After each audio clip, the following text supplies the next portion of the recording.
When the blizzard finally broke and Caleb Rourke rode into that frozen valley, he found two people who should have been dead. 70-year-old Elias and Nora Whitaker, hands bleeding and backs bent, dragging timber through knee-deep snow to rebuild the homestead that winter had destroyed. He was a man who could buy anything except the one thing he'd lost. They were farmers who owned nothing but the land beneath their feet and 40 years of memories. What happened next would either save them all or bury them before spring. If you're watching from anywhere in the world, drop your city in the comments below so I can see how far this story travels. Now let me tell you how it all began. The Montana Territory stretched endless and merciless under a February sky the color of old iron. Snow lay thick across the high country, burying fence lines and filling creek beds, transforming the familiar landscape into something alien and treacherous. The storm that had torn through 3 days prior hadn't been the worst Caleb Rourke had ever seen, but it had been brutal enough. Wind that screamed like something dying, snow that fell so thick a man couldn't see his own hand, cold that crept through every crack and seam until it settled deep in the bones. Caleb sat his horse at the crest of a ridge, looking down into the valley where smoke should have been rising from a dozen homesteads. Instead, he counted 3 thin columns, maybe 4. The rest was silence and white emptiness. His gelding shifted beneath him, steam rising from its dark flanks. The animal was tired. They'd been riding since dawn, checking fence lines and counting losses. Caleb had money enough that the storm's damage wouldn't ruin him. His investments in the railroad had seen to that, padding his accounts with more wealth than a cattleman had any right to expect. But money didn't warm cold nights or fill the silence that had become his constant companion. "Easy," he murmured, more to himself than the horse. The wind had carved strange sculptures from the drifts, creating shapes that looked almost deliberate, like the bones of some massive creature half buried and forgotten. Caleb guided his mount down the slope, the horse picking its way carefully through snow that sometimes rose past its knees. His breath clouded white in the bitter air. He was 42 years old and felt ancient. The face that looked back from his shaving mirror each morning belonged to someone he barely recognized. Lines carved deep around the mouth, gray threading through dark hair at the temples, eyes that had seen too much and remembered everything. 6 years since he'd buried Eleanor and their daughter Sarah.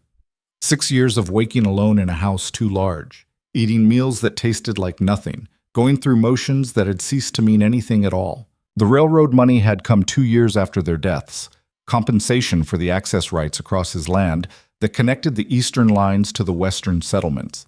He'd signed the papers without reading them, not caring what they offered. When the first payment arrived, more than he'd made in 10 years of ranching, he'd stood in his empty kitchen and laughed until the sound turned into something else entirely. What was the point of wealth when you had no one to share it with? No small hands reaching for presents, no wife's smile when you brought home something fine, no future that held anything but more of the same hollow days. The valley opened before him, and Caleb reined in sharply. A homestead stood, barely, in the clearing ahead. Or rather, what remained of a homestead. The main cabin had lost most of its roof, beams jutting skyward like broken ribs. The barn had collapsed entirely, its walls splayed outward like a house of cards, touched by an angry child.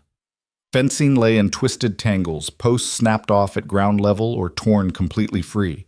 But it wasn't the destruction that made Caleb stare. It was the 2 figures moving through the wreckage. An old man, white-haired and bent with age, struggled with a timber beam that should have required 2 strong men to lift. His breath came in ragged clouds. Beside him, an elderly woman with hair like fresh snow gathered fallen boards, stacking them with methodical precision, despite hands that shook with either cold or exertion or both. Caleb recognized them. Elias and Nora Whitaker. They'd homesteaded this valley before Caleb had even arrived in Montana Territory, carving out a life from nothing but determination and sweat. He'd seen them at town gatherings occasionally, always together, always quiet. They had to be in their 70s now, maybe older. They should not be out here, not in this cold, not doing this kind of work. He nudged his horse forward, snow crunching beneath its hooves. The sound carried in the still air, and both figures turned. Elias straightened slowly, one hand pressed to his lower back. His face was weathered leather, carved with deep lines that spoke of decades under the sun.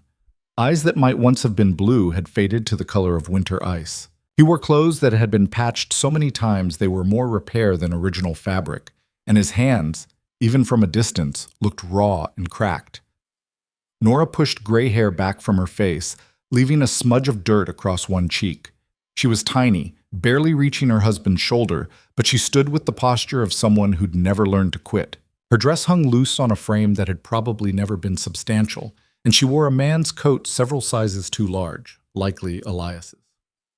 "Mr. Rourke," Elias called, his voice surprisingly strong. "Didn't expect company." Caleb dismounted, his boots sinking into snow that rose halfway to his knees. He tied his horse to a still-standing section of fence and walked toward them, taking in the full scope of the devastation. Every building damaged or destroyed, livestock pens empty. Either the animals had fled or been buried, tools scattered across the snow like abandoned toys. "Mr. Whitaker, Mrs. Whitaker," he nodded to them both. "Storm hit you hard." "Hit everyone hard, I expect," Nora said. Her voice carried the faint accent of somewhere back east, softened by years but never quite erased. "We're managing." Managing. Caleb looked at the ruined cabin, at the collapsed barn, at the two people who should have been inside somewhere warm instead of out here fighting a battle they couldn't possibly win. "How long have you been working?" he asked. Elias and Nora exchanged a glance, some wordless communication that came from decades of marriage. "Since it stopped snowing," Elias said. 3 days now." 3 days. In this cold. At their age. "You need help," Caleb said. It wasn't a question. "Can't pay for help," Elias replied, turning back to his timber beam. "So we do it ourselves." "I'm not asking for payment." "We don't take charity." Nora's voice was gentle, but absolutely firm. Caleb should have expected that response. The Whitakers had a reputation for stubborn pride, for refusing help even when they desperately needed it. He'd heard stories about them turning down offers from neighbors, insisting on making their own way no matter the cost. He watched Elias try again to lift the beam, watched the old man's arms tremble with effort, watched him get it perhaps 6 inches off the ground before it slipped from his grasp and fell with a heavy thud that sent up a spray of snow.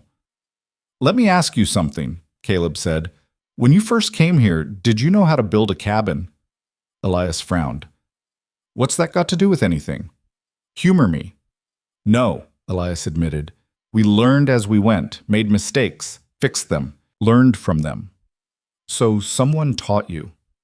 "Life taught us," Nora said. "Trial and error, a few books, help from folks who knew better." Caleb nodded slowly, an idea taking shape. "I don't know how to build a cabin. Not really. I've hammered a few nails, fixed some fence posts, but I've never built something from the ground up. Never had to learn." "Where's this going, Mr. Rourke?" Elias asked. "I want to learn," Caleb said. "Teach me. Let me work alongside you and show me how to do it right. I'll earn my place here. Every board I place, every stone I set, I'll do it by learning from you." The old couple stared at him. Nora's eyes narrowed with suspicion, searching his face for whatever angle he was working. Elias just looked tired. "You own one of the largest ranches in the territory," Elias said slowly. "You've got railroad money. Why in the name of sense would you want to spend your days doing manual labor for people you barely know?"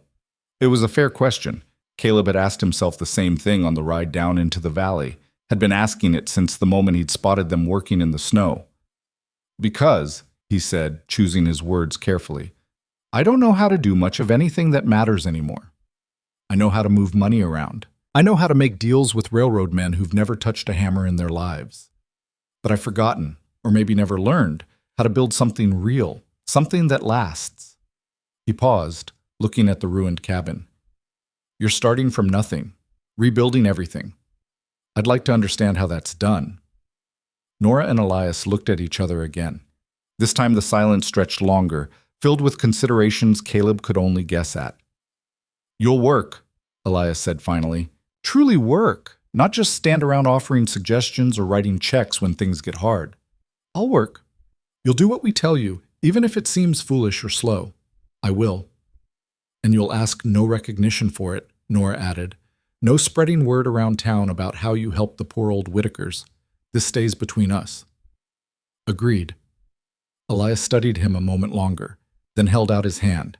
The skin was rough as tree bark, the grip surprisingly strong. "Then welcome to our endeavor, Mr. Rourke. Hope you're ready to earn your education." They started with the timber beam Elias had been struggling with.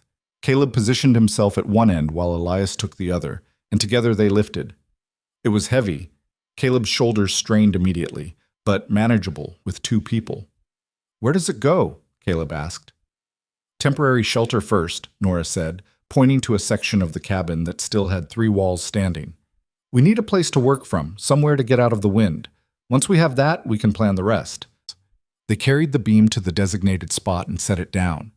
Elias leaned against it, catching his breath. Up close, Caleb could see how much the work was costing him. The way his hands shook when he thought no one was looking. The careful way he moved as if everything hurt.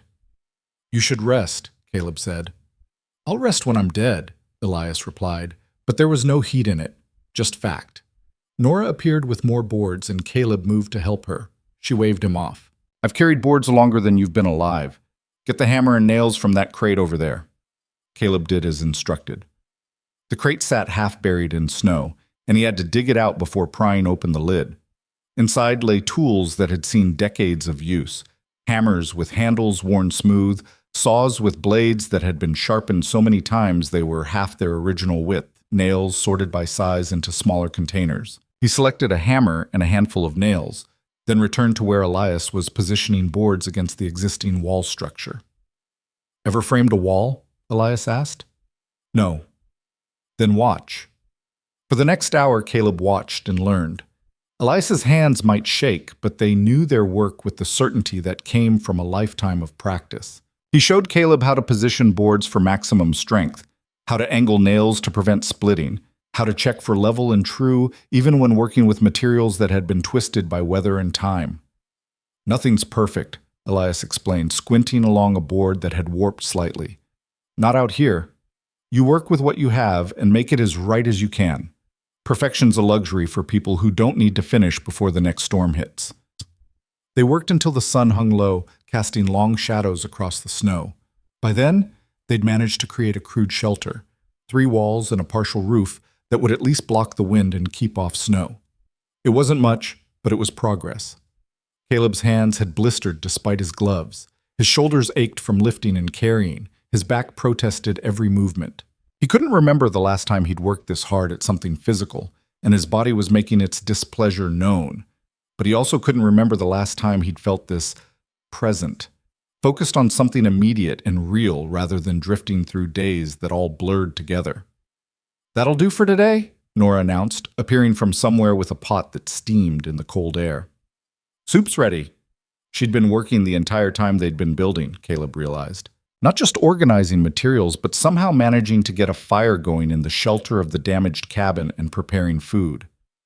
They sat on salvaged boards arranged around the small fire, eating soup that was mostly broth and potatoes but tasted better than anything Caleb had eaten in recent memory. The warmth seeped into his bones, pushing back the cold that had settled there. "Tell us about your ranch," Nora said. It was the first personal question either of them had asked. "Not much to tell," Caleb said. "I run cattle. Have for about 15 years now. Started small, built it up. Then the railroad came through. And," he shrugged, "now I have more money than I need and not much use for it." "Most men would find use for money," Elias observed. "I'm not most men." "We can see that," Nora said. "Most men wouldn't ride down here and offer to work like a hired hand." Caleb stared into his soup. "I had a family once, wife and daughter. They died 6 years ago. Influenza that swept through town one winter. Eleanor went first, Sarah 3 days later. After that," he trailed off. "After that, nothing seemed to mean much anymore." The silence that followed wasn't uncomfortable. It was the silence of people who understood loss, who knew that some things didn't need words. "We had children," Nora said finally. 3 of them. All grown now, scattered across the country. One in California, one in New York, one we haven't heard from in 5 years. They have their own lives. We're proud of them for that. "But they're not here," Elias added. "Haven't been here in years, so when the storm hit, it was just us." "You sent word to them?" Caleb asked. "No point," Nora said. "By the time a letter reached California and they arranged to come back, winter would be over. We handle our own problems." There it was again. that fierce independence that bordered on stubbornness. Caleb understood it better now. They weren't refusing help out of pride or arrogance. They simply didn't want to be a burden, even to their own children. "How long do you think it'll take?" Caleb asked. "To rebuild everything?" Elias and Nora looked at each other, and Caleb saw worry pass between them. "If we had a full crew," Elias said, 6 weeks, maybe 2 months to get everything habitable. Just the 3 of us, working at the pace we can manage?" He shook his head. 4 months, maybe more. 4 months. Caleb thought about that time frame. They were in late February now. 4 months would take them into June. "That's a long time to live in rough conditions," he said.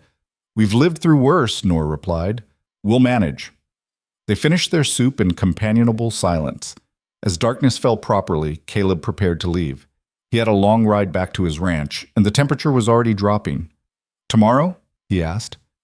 "Sunrise," Elias said. "If you're still of a mind to learn, I am." Caleb rode home through darkness so complete it felt solid, his horse picking its way carefully along paths it knew by instinct. The stars above were brilliant and cold, offering light but no warmth. His ranch house stood dark and empty when he arrived. It always did. 12 rooms for one man, most of them closed off because he saw no point in heating space he'd never use. He'd built this house for Eleanor, designed it with her input, imagined filling it with children and grandchildren and life. Now it was just a structure, walls and roof, nothing more. He unsaddled his horse and rubbed it down, checking its hooves and making sure it had feed and water. The barn was warm compared to the outside, filled with the quiet sounds of animals settling for the night. Caleb lingered longer than necessary, putting off the moment when he'd have to enter the empty house. Finally, he couldn't delay anymore. He crossed the yard, climbed the steps, pushed open the door. Silence greeted him. Cold silence. He lit lamps, built up the fire, went through motions that had become ritual, made coffee he didn't want, sat in his study looking at papers he had no interest in reading, went to bed in a room that had once held laughter and whispered conversations and all the small intimacies of married life. Sleep didn't come easily. It rarely did anymore. But when it finally arrived, he dreamed of hands working wood, of walls rising slowly from nothing, of an old couple teaching lessons that had nothing to do with carpentry and everything to do with what it meant to refuse to quit. Morning came cold and clear. Caleb rose before dawn, made himself breakfast that he barely tasted, and saddled his horse while frost still glittered on every surface. He packed supplies, food from his pantry, extra blankets, tools from his workshop, and rode toward the valley as the sun painted the eastern sky in shades of gold and pink. The Whitakers were already working when he arrived. Nora had somehow gotten the fire going again, and Elias was sorting through salvaged materials, separating what could be saved from what was too damaged to use. "Morning," Caleb called. They looked up, and he saw surprise quickly masked.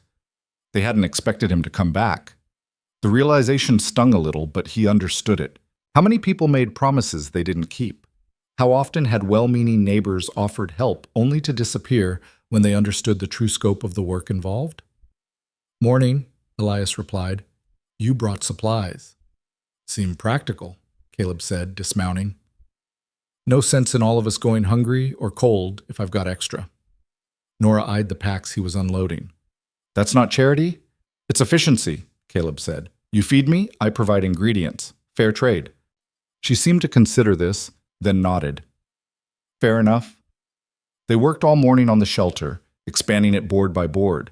Elias taught Caleb how to read wood grain, how to identify pieces that would hold weight and those that wouldn't, how to compensate for warping and damage.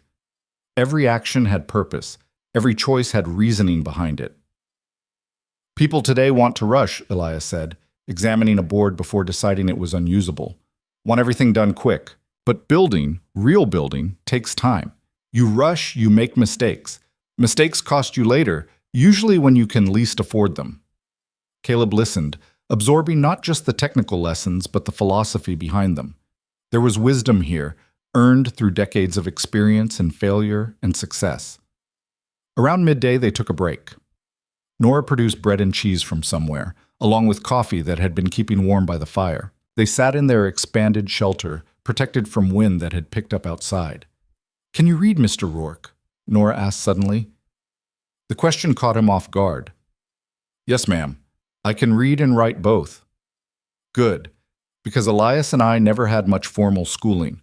Learned our letters late in life, taught ourselves from whatever books we could find. Still struggle with complicated words sometimes. Caleb wondered where this was leading. We've got a book, Nora continued. Manual on Proper Construction Techniques. Friend gave it to us years ago, but some of the language is beyond our understanding. Would you read it to us? Help us puzzle through the parts we're struggling with? Of course, Caleb said. I'd be happy to. That evening, after the sun had set and they'd finished another day of hard work, Nora produced the book. It was old and worn, its pages stained and dog-eared from use.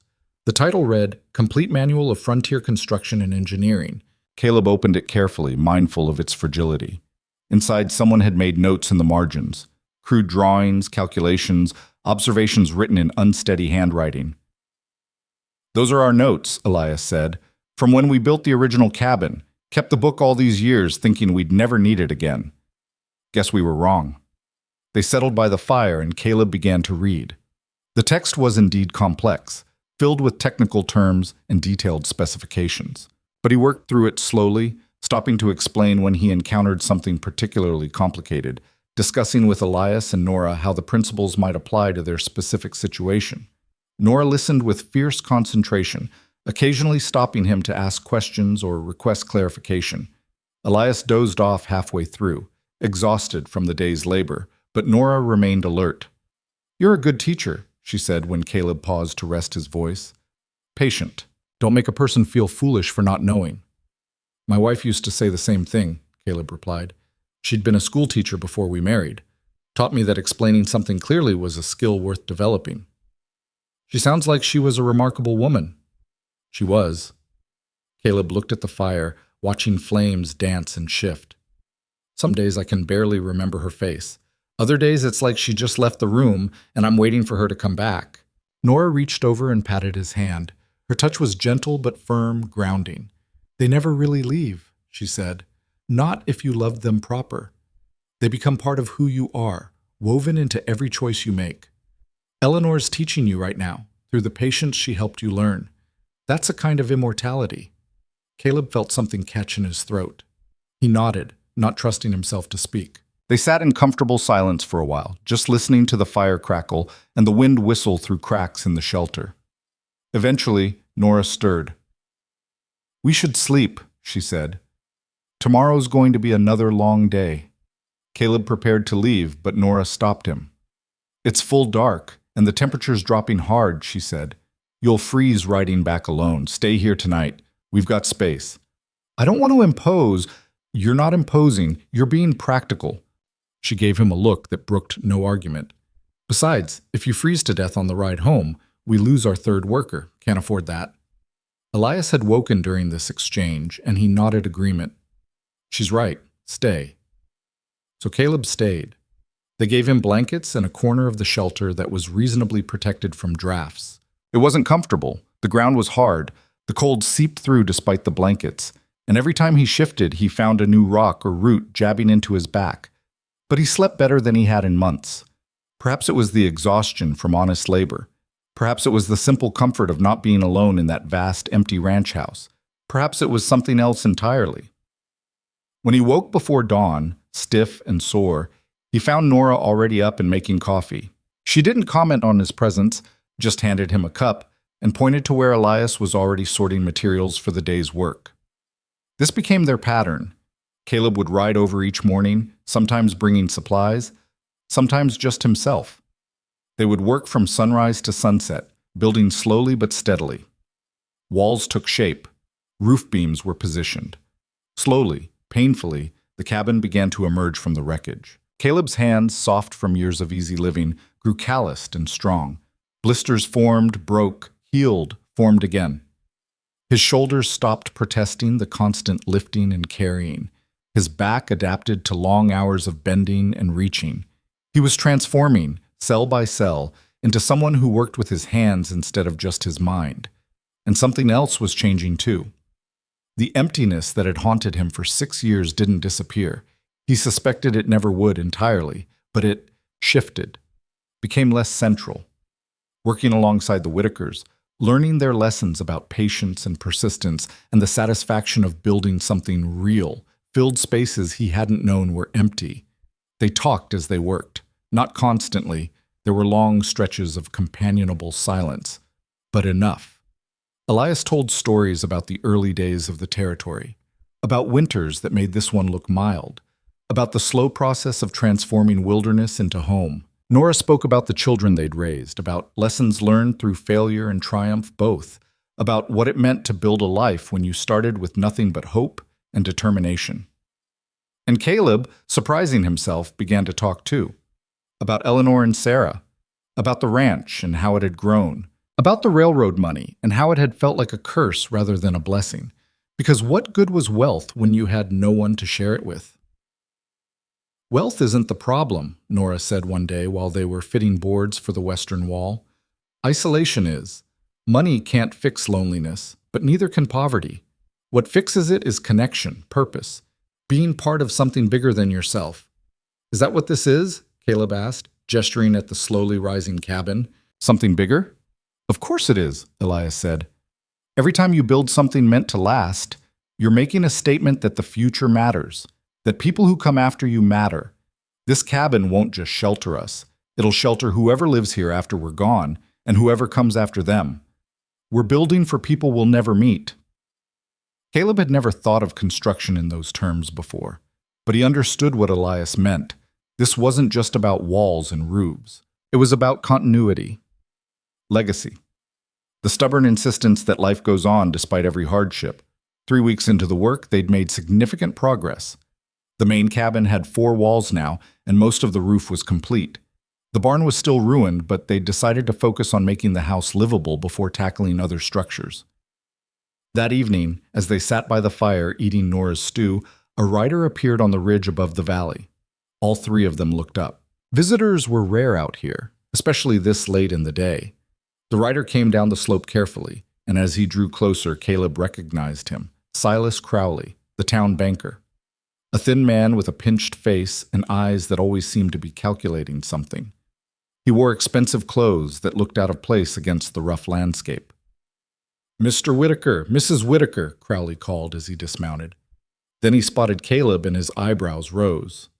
"Mr. Rourke, didn't expect to find you here." "Mr. Crowley," Caleb replied evenly. "What brings you out this way?" "Bank business, I'm afraid." Crowley turned his attention back to the Whitakers. "I've been meaning to ride out since the storm, but the roads have been difficult." Elias and Nora had gone very still.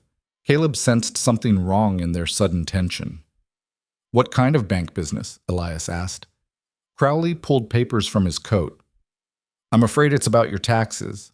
They were due before the storm hit, and with the extension period we discussed last fall, the final deadline is now 4 weeks away. Given the circumstances," he gestured at the ruined property, "I wanted to check on your situation." 4 weeks. Caleb saw Elias and Nora exchange a look he couldn't quite interpret. "We'll have the money," Elias said. "Will you?" Crowley's tone was polite but skeptical. "Because if you can't pay, the bank will have no choice but to foreclose on the property. I'd hate to see that happen, but the law is the law." "How much?" Caleb asked. Crowley consulted his papers. $87 plus the $12 in fees that have accrued. $99. It was nothing to Caleb. He probably had that much in loose change around his ranch house. But to the Whitakers struggling to rebuild from nothing, it might as well have been a fortune. "We'll have it," Elias repeated, his voice harder now. "I certainly hope so," Crowley said. "For everyone's sake. The bank doesn't like foreclosing on homesteaders, but we have our obligations to our investors." He tucked the papers away. 4 weeks, Mr. Whitaker. Not a day more." He remounted and rode away, leaving a silence behind that felt heavier than snow. Caleb waited until Crowley was out of sight before speaking. "I can—" "No," Nora said immediately. "We know what you're going to offer, and the answer is no." "But we don't take charity," Elias said. "We've told you that from the beginning. This is our problem. We'll handle it." "How?" Caleb couldn't keep the frustration from his voice. "You're rebuilding from scratch. Where are you going to get $99 in 4 weeks?" "We have some savings," Nora said. Not much, but some. And we can sell things.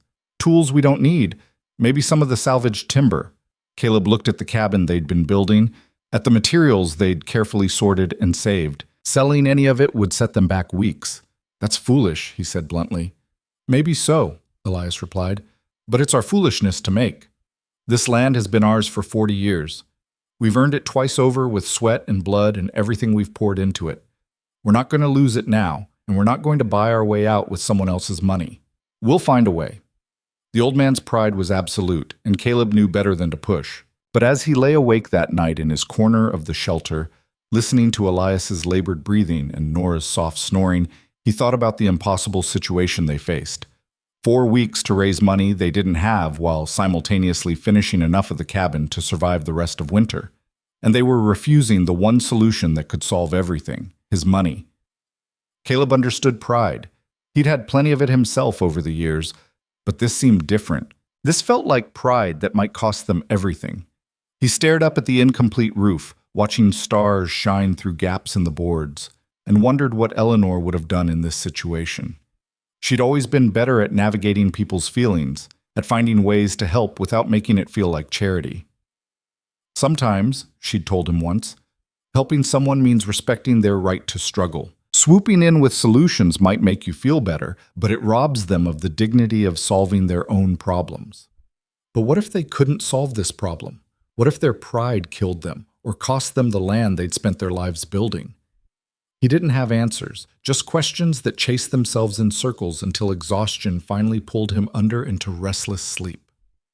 The next morning brought new urgency to their work. They pushed harder, worked longer, drove themselves past the point of exhaustion. Elias seemed determined to prove that age hadn't slowed him, though Caleb could see the toll it took. Nora worked with quiet intensity, her small hands never stopping, never resting. And Caleb worked alongside them, learning more with each passing day. How to judge the strength of a joint. How to compensate for materials that weren't quite right. How to build something that would stand against whatever the territory threw at it. But always, in the back of his mind, was the countdown. 4 weeks. Then 3.5. Then 3. Time was running out, and Caleb still hadn't figured out how to help people who refused to be helped. The days blurred together in a rhythm of hammer strikes and saw cuts, of aching muscles and small victories. Caleb found himself arriving earlier each morning and staying later each evening, reluctant to return to the emptiness of his ranch house. The Whitaker shelter had become more real to him than his own home, warmer despite the drafts, more alive despite the rough conditions.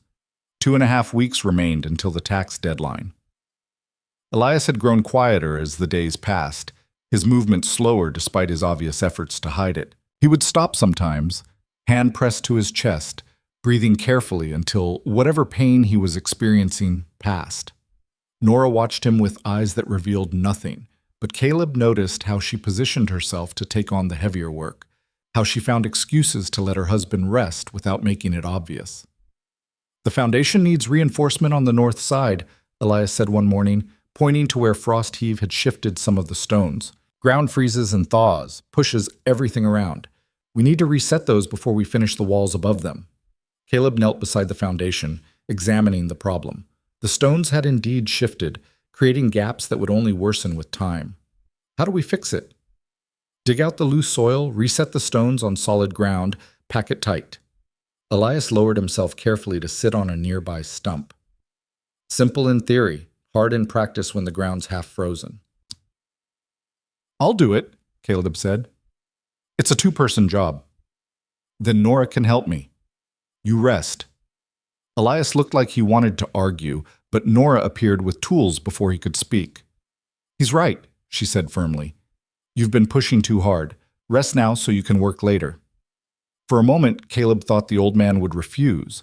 Pride and stubbornness warred across his weathered face. Then he sagged slightly, the fight going out of him. "Just for a bit," Elias muttered. "Just to catch my breath." Nora and Caleb worked together, chipping at frozen ground with pickaxe and shovel. The work was brutal. Every strike jarred Caleb's arms, and the cold made the soil nearly as hard as the stones they were trying to move. But slowly, painfully, they made progress. "He's not well," Nora said quietly after they'd been working for an hour. Elias had dozed off on his stump, chin dropped to his chest. His heart, it's been troubling him for years, but this winter made it worse. Caleb paused in his digging. Has he seen a doctor? Town doctor charges $5 for a visit. We can't spare it. She said it matter-of-factly, without self-pity. Besides, I know what he'd say. Elias needs to take it easy, needs rest and warmth and good food. Well, we'll have all that once the cabin's finished. And if he doesn't make it that long? Nora's hands tightened on her shovel. He will. He's stubborn as an old mule and twice as ornery. He's not going to let something like a weak heart stop him from finishing what he started. They worked in silence after that, resetting stones and packing soil around them. Caleb's mind churned with calculations he couldn't share. The medical care Elias needed would cost money. Finishing the cabin faster would require either more workers or more time, and they had neither. The tax deadline loomed like a storm cloud, dark and inevitable. He could solve all of it with a bank draft. One piece of paper, one signature. $99 for the taxes, another $100 for medical care, maybe another $200 to hire workers to finish the cabin properly. $500 total, less than he spent in a month without thinking about it. But every time he'd tried to suggest it, the Whitakers had shut him down with a firmness that permitted no argument. This was their land, their problem, their battle. They would win it or lose it on their own terms. Caleb was beginning to understand that some forms of pride ran too deep to compromise with. The Whitakers' refusal wasn't about stubbornness or foolishness. It was about dignity, about the fundamental human need to stand on your own feet, to earn what you had, to refuse the role of charity case even when accepting help would solve everything. He respected it. He also thought it might kill them. By midday, they'd finished the foundation work. Elias woke looking embarrassed about his nap, and they shared a simple meal of bread and dried meat. The conversation was sparse. All three of them were tired, and there seemed little point in discussing the obvious problem that sat among them like an unwelcome guest. That afternoon, as they worked on installing window frames, a young boy appeared at the edge of the clearing. He couldn't have been more than 10 or 11, thin and ragged, leading a horse that looked barely better fed than he was. "Mr. Whitaker?" the boy called hesitantly. "Mrs. Whitaker?" Elias straightened from his work. "That you, Luke Harper?" "Yes, sir." The boy came closer, moving with the careful wariness of someone who'd learned that the world could be cruel. "My ma sent me.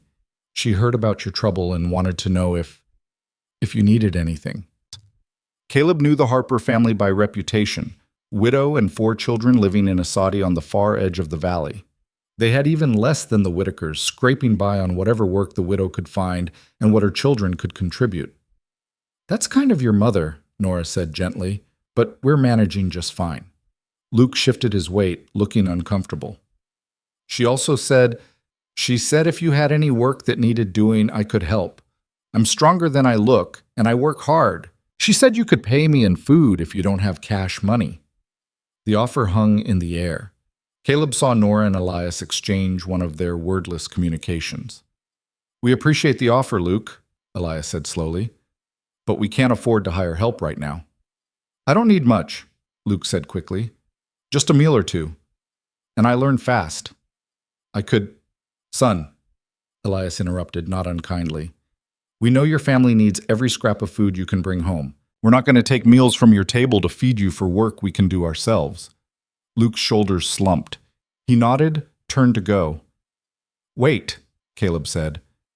An idea was forming, rough and half complete, but taking shape. "Luke, can you read?" The boy looked confused by the question. "A little, sir. My ma taught me some." "And you're good with your hands? Can follow instructions?" "I think so, sir." Caleb turned to the Whitakers. "I've been thinking about hiring someone to help manage some paperwork at my ranch. Inventory lists, correspondence, that sort of thing. Would take a few hours a day. I could pay in food and maybe a little cash when funds permit." It was transparent fiction. Caleb did his own paperwork, what little of it there was, but he pressed on before anyone could object. "Thing is, I'm here most days, which makes it hard to train someone. But if Luke could spend his mornings at my place learning the work, and his afternoons here helping with the cabin building—" He let the sentence trail off meaningfully. Nora's eyes narrowed. She saw exactly what he was doing, creating a way to get Luke fed and earning while simultaneously adding another pair of hands to their project. It was charity disguised as employment, help offered sideways so it might be accepted. "That's mighty convenient timing," she said dryly. "Coincidences happen," Caleb replied evenly. Elias was watching Luke, whose face had lit with desperate hope. The old man's expression softened. "If Mr. Rourke needs help with his ranch work," Elias said carefully, "that's between him and young Luke here. And if the boy happens to stop by in the afternoons to learn a bit about construction, well, we'd be poor neighbors to turn away someone eager to learn a trade." Luke's grin threatened to split his face. "I'll work real hard, Mr. Rourke. And Mr. Whitaker, I promise I'll learn everything you can teach me." "I expect you will," Elias said. "You've got your mother's determination in you. I can see it." They settled the details quickly. Luke would come to Caleb's ranch each morning, help with whatever needed doing, and get a good breakfast and lunch for his trouble. Afternoons he'd ride over to the Whitaker place and work on the cabin until dark, at which point Caleb would make sure he had supplies to bring home to his family. After the boy left, riding away with obvious excitement, Nora fixed Caleb with a look. "That was well done," she said, "transparent as glass, but well done." "I don't know what you mean," Caleb replied. "I genuinely needed help with paperwork." "Of course you did." She shook her head, but there was warmth in her expression. "You're learning, Mr. Rourke, finding ways to help that don't feel like handouts. There might be hope for you yet." True to his word, Luke appeared at Caleb's ranch the next morning just as the sun was rising. Caleb set him to work mucking out stalls and organizing the barn, real work that needed doing, not make-believe tasks. The boy attacked it with enthusiasm, and by midday had accomplished more than Caleb expected. Over a lunch of stew and fresh bread, Luke talked. His father had died 3 years ago, kicked by a horse he was trying to break. His mother took in washing and mending to keep food on the table, and Luke and his siblings helped however they could. They'd barely made it through the winter, and the storm had destroyed what little they had saved. "Ma says we might have to move to town," Luke said quietly, "find work in the hotels or stables. But she doesn't want to leave our land, says it's all we have left of Pa." Caleb heard echoes of the Whitakers in that stubborn determination to hold on to something that represented more than just property. Land meant belonging. It meant roots and history, and the promise that your suffering had purpose. "Your mother sounds like a strong woman," Caleb said. "She is." Luke looked down at his bowl. "But I can see how tired she's getting, how hard it is. I want to help more, but I'm just a kid. Nobody wants to hire a kid for real wages." "You're helping now," Caleb pointed out. "Working here, learning from the Whitakers, that's worth something." "Is it?" Luke looked up, and Caleb saw doubt in his young eyes. "Seems like everyone's just being nice because they feel sorry for us." Caleb set down his spoon and looked at the boy seriously. "Let me tell you something I'm learning from Mr. and Mrs. Whitaker. Pride matters. Being able to say you earned what you have matters. But so does community. So does accepting that sometimes people help each other because that's what neighbors do, not because they pity you." "What's the difference?" Luke asked. "Pity makes you small," Caleb said. "It says you're weak and you need saving. Community makes you part of something bigger. It says, we're all in this together, and today I help you, because tomorrow you might help me." Luke considered this while finishing his stew. "So when I work on the Whitaker's cabin, I'm not taking charity. You're learning a trade and being part of a community. Big difference." That afternoon, when they arrived at the Whitaker place together, Luke threw himself into the work with renewed energy. Elias took him under his wing, teaching him to measure and cut properly, to read the grain of wood, to understand how joints worked and why certain techniques mattered. Watching them work together, the old man's patient instruction and the boy's eager learning, Caleb felt something shift in his chest. This was what building meant. Not just walls and roofs, but connections between people. Knowledge passed from one generation to the next. Hope created from nothing but determination and the refusal to quit. The days fell into a new rhythm. Mornings at Caleb's ranch with Luke, afternoons at the Whitaker place with all 4 of them working together. The cabin rose steadily. Walls were completed, the roof fully enclosed. They started on the interior, partitions between rooms, a proper hearth to replace their temporary fire pit, shelving, and storage. And through it all, the deadline drew closer. 2 weeks. 10 days. 1 week. Caleb watched the Whitakers carefully. They'd stopped talking about the taxes entirely, which worried him more than if they'd been openly anxious. Elias had sold his best tools to a neighbor, getting $20 that he tucked away with grim satisfaction. Nora had parted with a wedding ring that had belonged to her mother, getting another $15 from the jeweler in town. $35 total. Still 64 short. "We'll find a way," was all Elias would say when Caleb tried to discuss it. "We always do." But Caleb saw the strain in their faces, heard it in their increasingly sparse conversation. They were terrified of losing the land they'd poured their lives into, and they had no idea how to prevent it. 3 days before the deadline, disaster struck. They were working on the barn, finally able to turn attention to it now that the cabin was mostly complete. A sudden gust of wind caught a partially raised beam, and Elias, trying to steady it, took the full weight as it fell. The beam caught him across the chest and shoulder, driving him to the ground. The crack of impact echoed across the valley.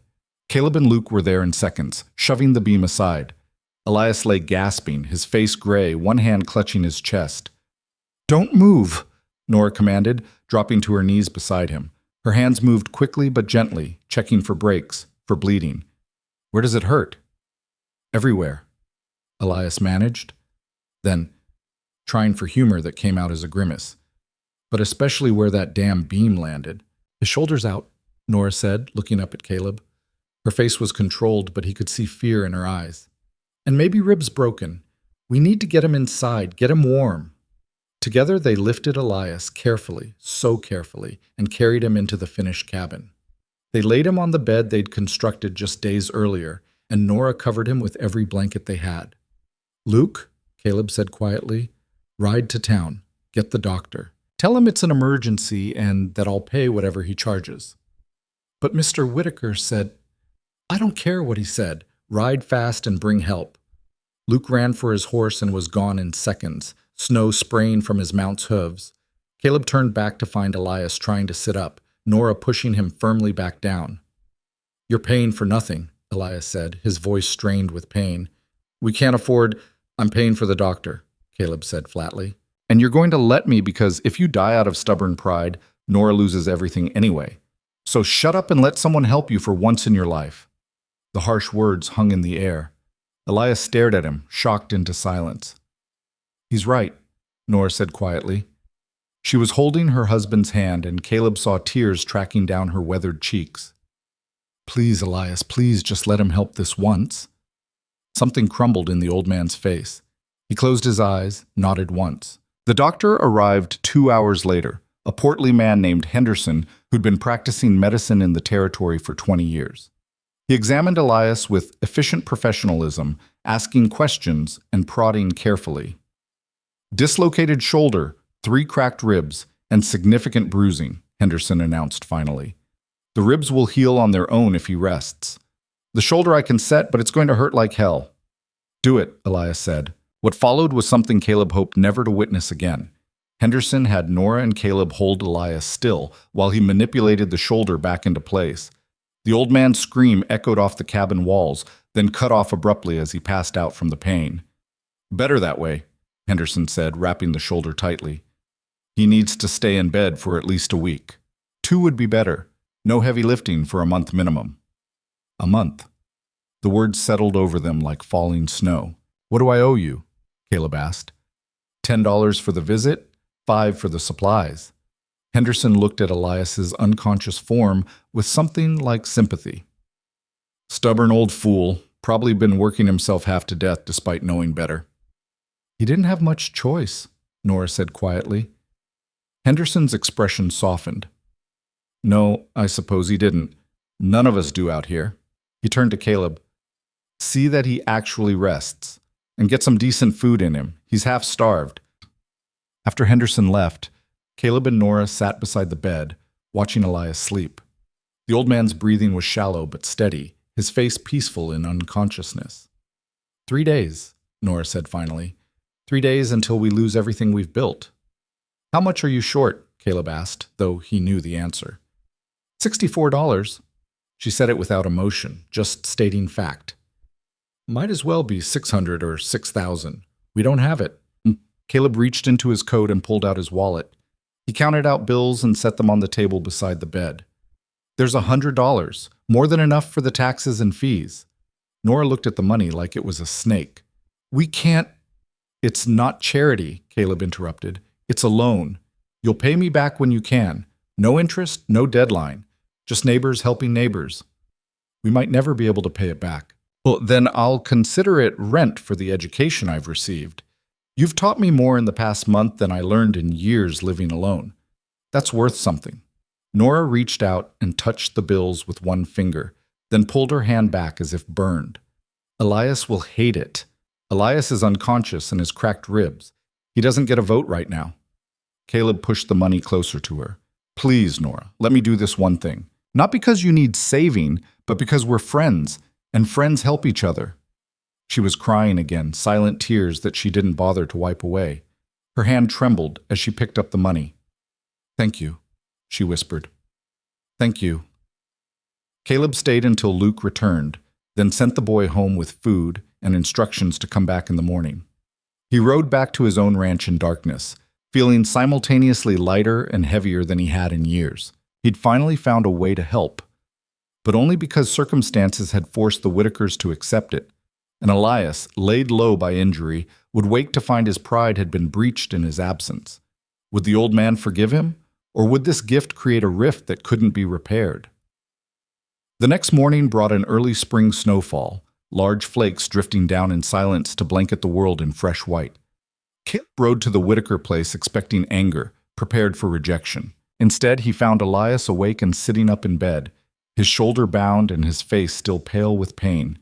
Nora sat beside him, and they both looked up when Caleb entered. "Heard what you did," Elias said without preamble. His voice was rough, whether from pain or emotion Caleb couldn't tell. "I did what needed doing," Caleb replied. "You paid the doctor. You gave us the money for taxes." Elias paused, struggling with something. "You've been working yourself near to death helping us rebuild, and I've been too proud and too stubborn to say what needs saying." He reached out his good hand, and Caleb took it. "Thank you," Elias said simply, "for everything. For seeing what we needed and finding ways to give it that let us keep our dignity. For understanding that accepting help isn't the same as giving up. For being the kind of man who builds alongside instead of swooping in with solutions that make us feel small." Caleb felt his throat tighten. "You would have done the same." "Maybe, but you actually did it." Elias settled back against his pillows, wincing. "So here's what's going to happen. Nora's going to ride into town tomorrow and pay those taxes. You and Luke are going to finish the barn, because that boy's earned the right to see this through. And when I'm healed enough, we're all going to sit down and figure out a payment plan that works, because I'll be damned if I die owing money to anyone, even you." "Elias, non-negotiable," the old man said firmly. "You've earned the right to help us, Caleb, but we've earned the right to our pride too. So we'll accept what you've given, and we'll pay it back fair and square, and that's the end of it." Caleb found himself smiling despite everything. "Deal." The next day, Nora rode to town wrapped in every warm thing she owned. She returned hours later with a receipt stamped, "Paid in full," and a grim satisfaction on her face. "Crowley looked like he'd swallowed something sour when I handed him the money," she reported. "I think he was hoping we'd fail so the bank could claim the land cheap." "Probably was," Caleb agreed. "This valley's going to be worth something when the railroad expands. He was positioning himself to profit from your loss." "Well, he can choke on his disappointment," Nora said with uncharacteristic venom. "This land is ours, paid for fair and square. Again." With Elias temporarily out of commission, Caleb and Luke worked together on the barn. The boy had learned quickly over the past weeks, and Caleb found himself relying on him for more than just basic labor. Luke had good instincts for the work, a natural understanding of how pieces fit together and why certain approaches worked better than others. "You're good at this," Caleb told him one afternoon as they raised a wall frame. "Have you thought about maybe apprenticing with a carpenter or builder?" Luke flushed with pleasure at the praise. "Can't afford an apprenticeship. Those cost money." "Not always. Sometimes they just cost commitment and hard work." Caleb secured a joint and stepped back to check the alignment. "I'll talk to some people in town. See if anyone's looking for a promising young apprentice. You'd do that? Luke's eyes were wide. Why not? You've proven yourself willing to learn and work hard. That's what matters. They worked in comfortable silence for a while. The rhythmic sound of hammers, the only noise beyond wind, and the occasional call of a crow. Mr. Rourke, Luke said eventually, why are you really doing all this? Helping the Whitakers, giving me work, paying for doctors and taxes? What do you get out of it? It was a fair question, and Caleb considered it carefully before answering. 6 years ago, I lost everything that mattered to me, he said finally. My wife and daughter died, and I spent the next 6 years just existing, going through motions. I had money and land and success, but none of it meant anything because I had no one to share it with and no purpose beyond just getting through each day. He set down his hammer and looked at the partially completed barn, at the cabin beyond it where smoke rose from the chimney.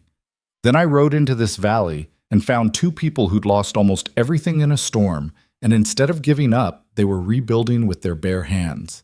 They taught me that building something real matters, that community and connection and purpose are worth more than any amount of wealth. They gave me back something I didn't know I'd lost. What's that? Luke asked. Hope, Caleb said simply. Hope that life can still mean something, that I can still be part of something bigger than my own grief. They gave me that without even knowing it, so helping them isn't charity. It's me trying to pay back a debt I can never fully repay. Luke was quiet for a long moment, processing this. Then he picked up his hammer again and returned to work with renewed purpose. They finished the barn 3 days later, just as Elias was finally allowed out of bed for short periods. The old man inspected their work with a critical eye, checking joints and testing the strength of the frame. Not bad, he said finally. A bit rough in places, but solid. It'll stand. From Elias, it was high praise. That evening, they all sat together in the completed cabin. Elias in a chair near the fire, Nora cooking at the new stove they'd installed, Caleb and Luke taking turns reading from the construction manual that had guided so much of their work. Outside, snow fell again, but inside it was warm and bright. The cabin smelled of fresh-cut wood and cooking food and coffee.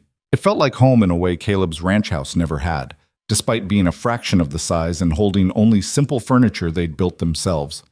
Tomorrow we should start on the chicken coop, Nora said, stirring something that smelled incredible. We'll need eggs before long, and I've been putting aside money for chicks. I could help with that, Luke offered eagerly. We'd be grateful for it, Elias said. You've earned your place here, boy, more than earned it. Luke beamed, and Caleb felt something warm settle in his chest. This gathering of unlikely people brought together by circumstance and stubbornness, and the simple decision to help each other, this was what mattered. Not money or property or status, but connection and purpose, and the knowledge that you were part of something bigger than yourself. He thought about Eleanor and Sarah, about how they would have loved this. Eleanor especially, she'd always believed in the power of community, in neighbors helping neighbors, in building something meaningful together. She would have been right here beside him, probably charming Elias and Nora with stories while helping Nora cook and offering her own insights on construction that Caleb had never quite appreciated while she was alive. The grief was still there. He suspected it always would be. But for the first time in 6 years, it didn't consume everything else.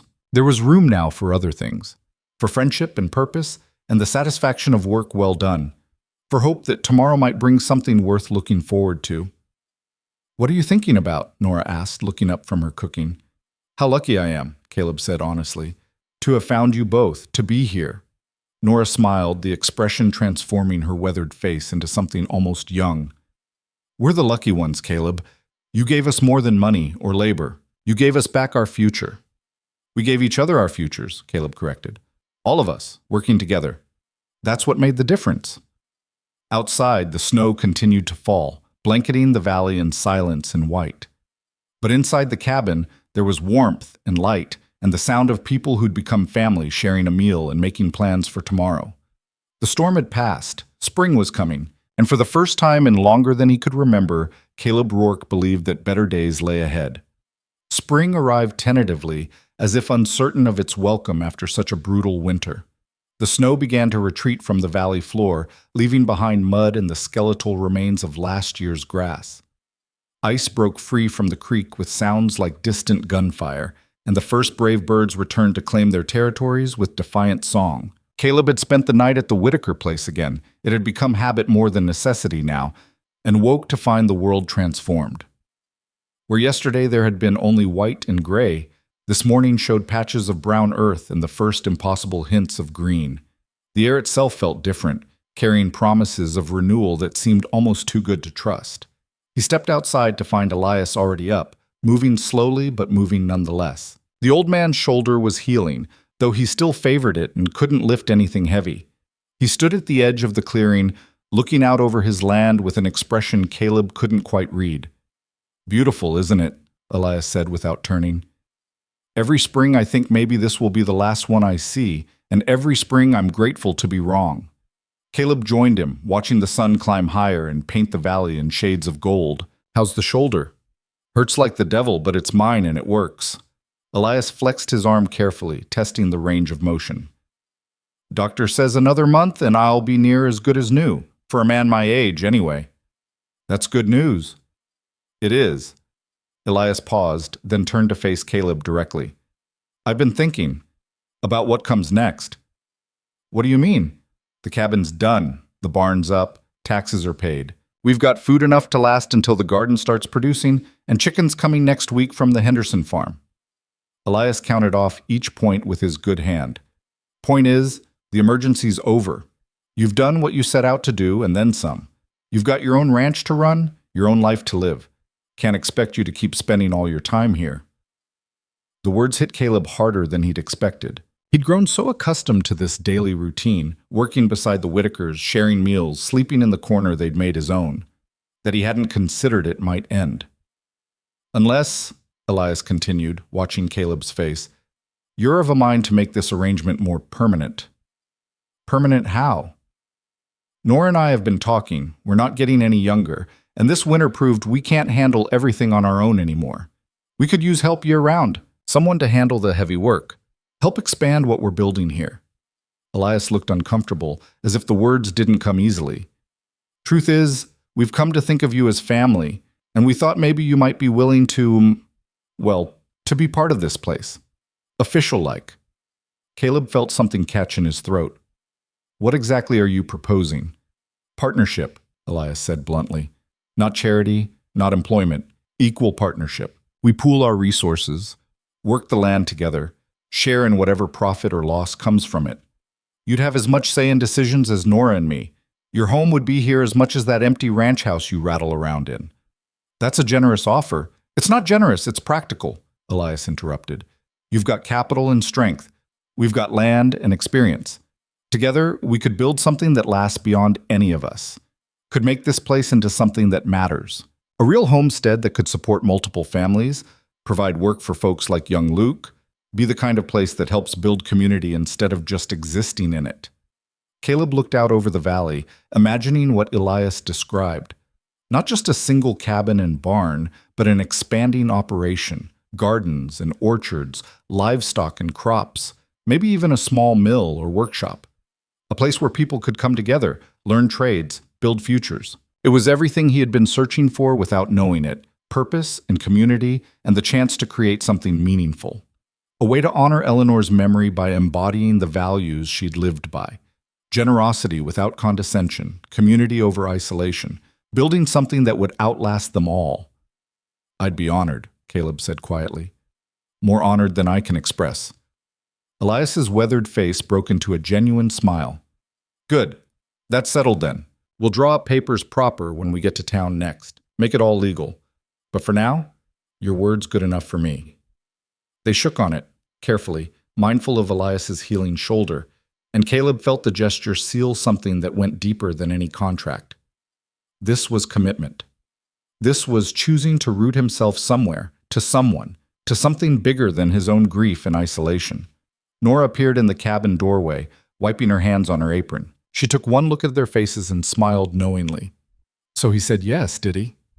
"He did," Elias confirmed. "About time," Nora said. "I've already been thinking of you as part of this family for weeks now. Nice to make it official." They celebrated that night with a meal that stretched their supplies. Nora pulling out preserved goods she'd been saving and preparing dishes that filled the cabin with mouth-watering aromas. Luke joined them, having finished his morning work at Caleb's ranch, and arrived to find everyone in unusually high spirits. "What's the occasion?" the boy asked, looking between the adults with curiosity. "New beginnings," Caleb told him. "Mr. and Mrs. Whitaker and I are becoming partners, building something together." Luke's face lit up. "That's wonderful. Does that mean—" He stopped, suddenly uncertain. "Does it mean what?" Nora prompted gently. "Does it mean there might be more work? For folks like me and my ma?" Luke spoke quickly, the words tumbling over each other. "Because ma's been talking about maybe having to move to town since the washing work's drying up. But she doesn't want to, and if there was steady work here—" Caleb and the Whitakers exchanged glances. They hadn't discussed expanding to include Luke's family, but the idea had a certain logic to it. The Harper widow was hardworking and proud, much like the Whitakers themselves. Her children were young but capable, and if they were truly going to build something bigger, they'd need more hands. "Your mother still doing washing and mending?" Nora asked. "Yes, ma'am. Best seamstress in the territory, my pa used to say. She can fix anything and make it look new again." "We'll need to talk to her," Elias said thoughtfully. "See if she'd be interested in a more permanent arrangement. Can't promise anything yet, but there might be room for your family in what we're building here." Luke looked like he might burst with excitement. "I'll tell her tonight. She'll be so—" He caught himself, forcing calm. "I'll tell her you'd like to speak with her, whenever it's convenient." "Tomorrow afternoon," Nora decided. "Bring her by for coffee and we'll discuss possibilities." The next day brought weather so perfect it seemed almost unreal. Warm sun, gentle breeze, sky so blue it hurt to look at. Margaret Harper arrived on horseback with Luke, a thin woman in her 40s with the same determined set to her jaw that her son displayed. She wore her best dress, carefully mended, and carried herself with the dignity of someone who'd survived hard times without breaking. Nora welcomed her warmly, settling her at the table with coffee and fresh bread. Caleb and Elias joined them, and for a few minutes they engaged in the careful dance of frontier hospitality. Polite inquiries about health and weather, compliments on the rebuilt cabin, observations about spring's arrival. Finally, Margaret set down her coffee cup and looked at them directly. "Luke says you might have work," she said. "Real work, not charity dressed up pretty." "We're expanding operations," Caleb explained. "Building something bigger than just one homestead. We'll need help with everything from livestock management to food preservation to clothing repair. Your son speaks highly of your skills." "I can sew, mend, wash, cook, garden, and handle chickens and goats," Margaret said matter-of-factly. "My children can all work, Luke, you know, but I've got a daughter of 14 who's near as good with a needle as me, twin boys of 8 who are strong for their age, and a little girl of 6 who can gather eggs and help with small tasks." "Your homestead survived the winter?" Elias asked. Margaret's expression tightened. "Barely. Lost half the roof and most of our supplies. We've been patching and making do, but—" She paused, clearly struggling with pride. "Truth is, we're hanging on by our fingernails. Another bad season and we'll have nothing left but the land itself."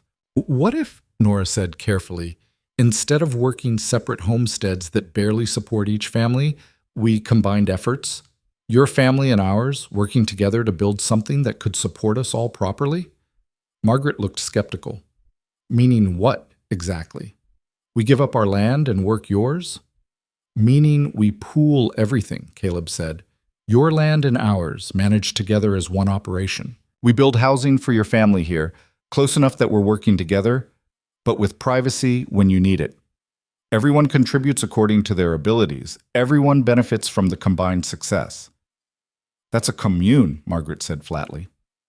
"Socialism." "That's family," Elias corrected. "Extended family working together for mutual survival and prosperity.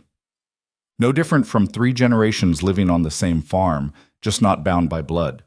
Margaret studied each of them in turn, her expression unreadable. "And when there's disputes? When someone thinks they're working harder than others or wants to make decisions the group doesn't agree with?" "We figure it out together," Nora said, "like any family does. With respect and honesty and the understanding that we're all in this for the long term." "What about ownership?" Margaret pressed. "Legal rights to the land, to the buildings, to whatever we build together?" "That's what lawyers are for," Caleb said. We draw up agreements that protect everyone. Make sure it's all legal and fair." Margaret sat back, thinking. Luke watched his mother anxiously, clearly desperate for her to agree but trying not to influence her decision. "Can I see the place?" Margaret asked finally. "Your operation, what you've built, what you're planning?" They spent the next hour showing her everything. The completed cabin and barn, the plans for expansion that Elias had been sketching, the cleared land ready for spring planting. Margaret asked sharp questions, her mind clearly working through logistics and potential problems. When they finished the tour, she stood looking out over the valley with the same expression Elias had worn that morning, measuring, evaluating, imagining possibilities. "My husband and I came west to build something," she said quietly, "to make a place our children could grow up in and maybe inherit. When he died, I thought that dream died with him. Thought the best I could hope for was survival, just barely hanging on until the children were old enough to make their own way." She turned back to face them. "But what you're describing, that's not just survival. That's actually building something, creating the kind of community that makes this territory worth settling." "So you're interested?" Caleb asked. "I'm more than interested. I'm desperate." Margaret said it without shame. "I'm tired of watching my children go hungry, tired of patching clothes that are more patches than fabric, tired of wondering if we'll make it through another winter. If you're offering a real chance at something better, I'd be a fool to refuse." "There's no shame in accepting help," Nora said gently. "None of us can make it alone out here. That's not weakness. It's just truth." Margaret's eyes glistened, but she blinked the tears back. "When would you want us to start?" "Soon as you're ready," Elias said. "We'll help move your essential belongings, get you set up in temporary quarters while we build proper housing. Figure the details as we go." They settled the agreement that afternoon, shaking hands on terms they'd formalize later with proper paperwork. Margaret rode home to begin preparing her family for the move, and Luke stayed behind, too excited to sit still. "This is really happening?" he asked Caleb, almost bouncing with energy. "My whole family, living here, working together?" "Really happening," Caleb confirmed. "Wait until I tell the twins. They're going to—" Luke stopped suddenly, his expression shifting to concern. "What about school? Ma's been teaching us at home, but there's no proper school out here." "Your mother can continue teaching," Nora said, "and I'll help. Between all of us, we can make sure you children get proper education." Over the following week, they worked frantically to prepare for the Harpers' arrival. Caleb and Elias framed a simple cabin near the main house. Nothing fancy, but solid and weather-tight, with enough room for Margaret and her children. Nora and Caleb rode to town for supplies, returning with lumber, nails, glass for windows, and fabric for curtains and bedding. Luke worked harder than anyone, driven by excitement and the desire to prove his family's worth. He learned fast, his young hands growing skilled with tools, his understanding of construction principles deepening daily. The Harper family arrived on a bright Saturday morning, their belongings packed into a wagon borrowed from a neighbor. The twins, Jacob and James, immediately set about exploring every corner of the property with the fearless enthusiasm of 8-year-olds. Sarah, the 14-year-old, helped her mother unload with quiet efficiency, her serious face breaking into an occasional smile when she thought no one was watching. Little Emma, just 6, clutched a rag doll and stayed close to Margaret until Nora coaxed her away with promises of seeing the new chickens. "It's not much yet," Margaret said, looking at the simple cabin that would be her family's home. "But it's clean and solid and more than we had." "It's a start," Caleb said. "We'll improve it as we go." That night they shared the first communal meal in what would become a tradition. 2 families gathered around the table, passing food and conversation, making plans for the days ahead. The children's energy filled the space with noise and laughter that the cabin had never known, and Caleb found himself smiling more than he had in years. This was what Eleanor would have wanted, not him locked away in isolation and grief, but him connected to community, helping build something that mattered, surrounded by the chaos and joy of family, even if it wasn't his by blood. The days that followed fell into new rhythms. Margaret proved as capable as her son had claimed, her skills with needle and thread valuable beyond measure. She could take worn-out garments and transform them into serviceable clothes, could preserve food with techniques learned from her grandmother, could manage the growing flock of chickens with efficiency that freed others for different work. Sarah worked alongside her mother, learning and contributing. The twins threw themselves into any task assigned with enthusiasm that occasionally exceeded their skill, but they learned quickly, and their energy was infectious. Even little Emma found her place, gathering eggs and helping Nora with simple cooking tasks. The expanded household required more organization than when it had been just the Whitakers and Caleb. They established schedules, divided responsibilities, created systems for sharing resources fairly. There were adjustments and occasionally friction. Jacob and James could be rambunctious to the point of disruption. Sarah struggled with homesickness for the life she'd left behind. Margaret and Nora discovered they had different philosophies about child rearing that required diplomatic negotiation. But they worked through each challenge as it arose, learning to communicate and compromise and respect each other's boundaries. They were building more than just a homestead. They were creating a functional community from scratch, establishing patterns and precedents that would define how they lived together. 3 weeks after the Harpers arrived, disaster threatened again. The morning started normally enough. Caleb and Elias were working on expanding the barn to accommodate more livestock, while Margaret and Nora managed the household tasks. The children were supposed to be doing lessons with Sarah, teaching the younger ones, while Margaret supervised. But the twins had convinced Luke to take them exploring along the creek instead. Caleb didn't think much of it when he saw them heading out. Boys needed to explore, and Luke was responsible enough to keep them safe. He returned his attention to the beam he and Elias were positioning, making sure it sat level before securing it. The scream that split the afternoon was high-pitched and terrified. Everyone froze for a heartbeat, then moved as one toward the sound. Caleb reached the creek first, his longer legs covering ground faster, and the scene that met him stopped his heart. James stood on the bank, soaking wet and screaming. Luke was in the water up to his waist, struggling toward something Caleb couldn't quite see. And Jacob was in the middle of the swollen creek, being swept downstream by current that had looked deceptively calm from the bank. His head bobbed under, came up, went under again. He was trying to swim, but the water was too strong, too cold, too fast. Caleb didn't think.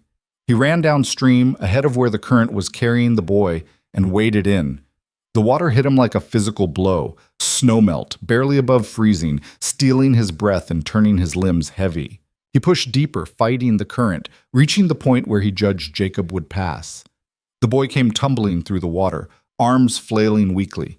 Caleb lunged, caught a handful of shirt, pulled hard. Jacob's weight nearly dragged him under, but Caleb set his feet against the rocky bottom and held firm.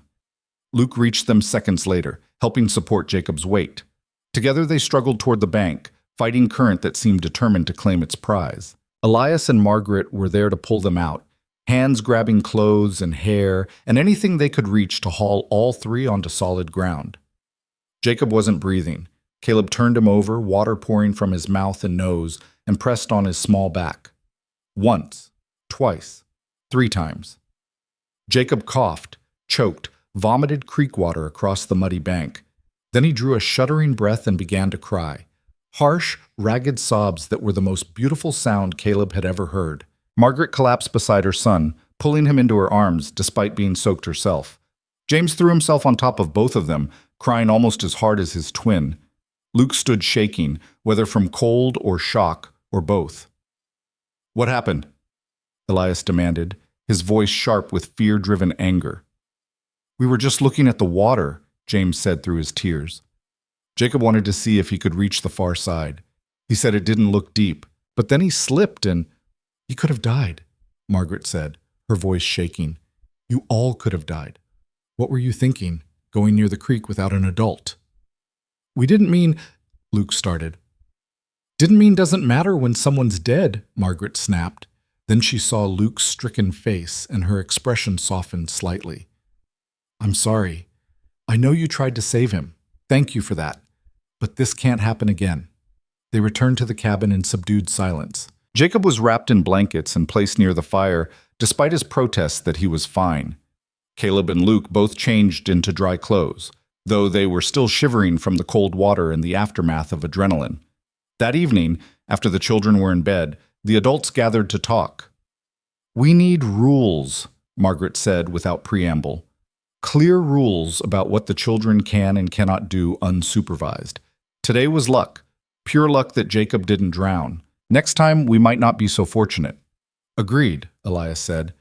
But we also can't keep them locked up. They need freedom to explore, to learn. Freedom within boundaries, Nora suggested. Specific areas they're allowed in, specific activities they can do alone, everything else requires adult supervision. They hammered out agreements that night, boundaries marked by landmarks the children could recognize, tasks that required supervision, consequences for violations. It wasn't perfect, but it was a framework they could refine as they went. The incident sobered everyone to the realities of their situation. They weren't just running a homestead anymore. They were responsible for 7 children's safety in territory that could be unforgiving of mistakes. The weight of that responsibility settled over them all, but it also drew them closer. Facing the near tragedy together, working through fear and anger and relief, they'd crossed some invisible threshold from being people who lived together to being people who genuinely cared about each other's well-being. Spring progressed into early summer. The garden they'd planted together began to produce, first lettuce and radishes, then peas and beans, eventually tomatoes and squash. The chickens laid eggs with reliable abundance. 2 cows Caleb purchased produced milk for drinking and cheese making. The homestead began to feel less like a desperate survival operation and more like a thriving enterprise. Word of their success began to spread through the valley. Neighbors stopped by with increasing frequency, ostensibly to trade goods or ask advice, but really to see what the Whitaker-Rourke-Harper Collective had built. Some were curious, some skeptical, some openly envious of what they'd accomplished. Then one evening in late June, Silas Crowley appeared again. He arrived on horseback accompanied by 2 men Caleb didn't recognize, city types in expensive suits, clearly uncomfortable on horses and in frontier conditions. They surveyed the property with calculating eyes, making notes in small leather journals. "Mr. Whitaker, Mr. Rourke," Crowley greeted them with false warmth. "I've brought some associates who are interested in the valley. They represent railroad expansion interests, looking at potential routes and property values." "Property's not for sale," Elias said flatly.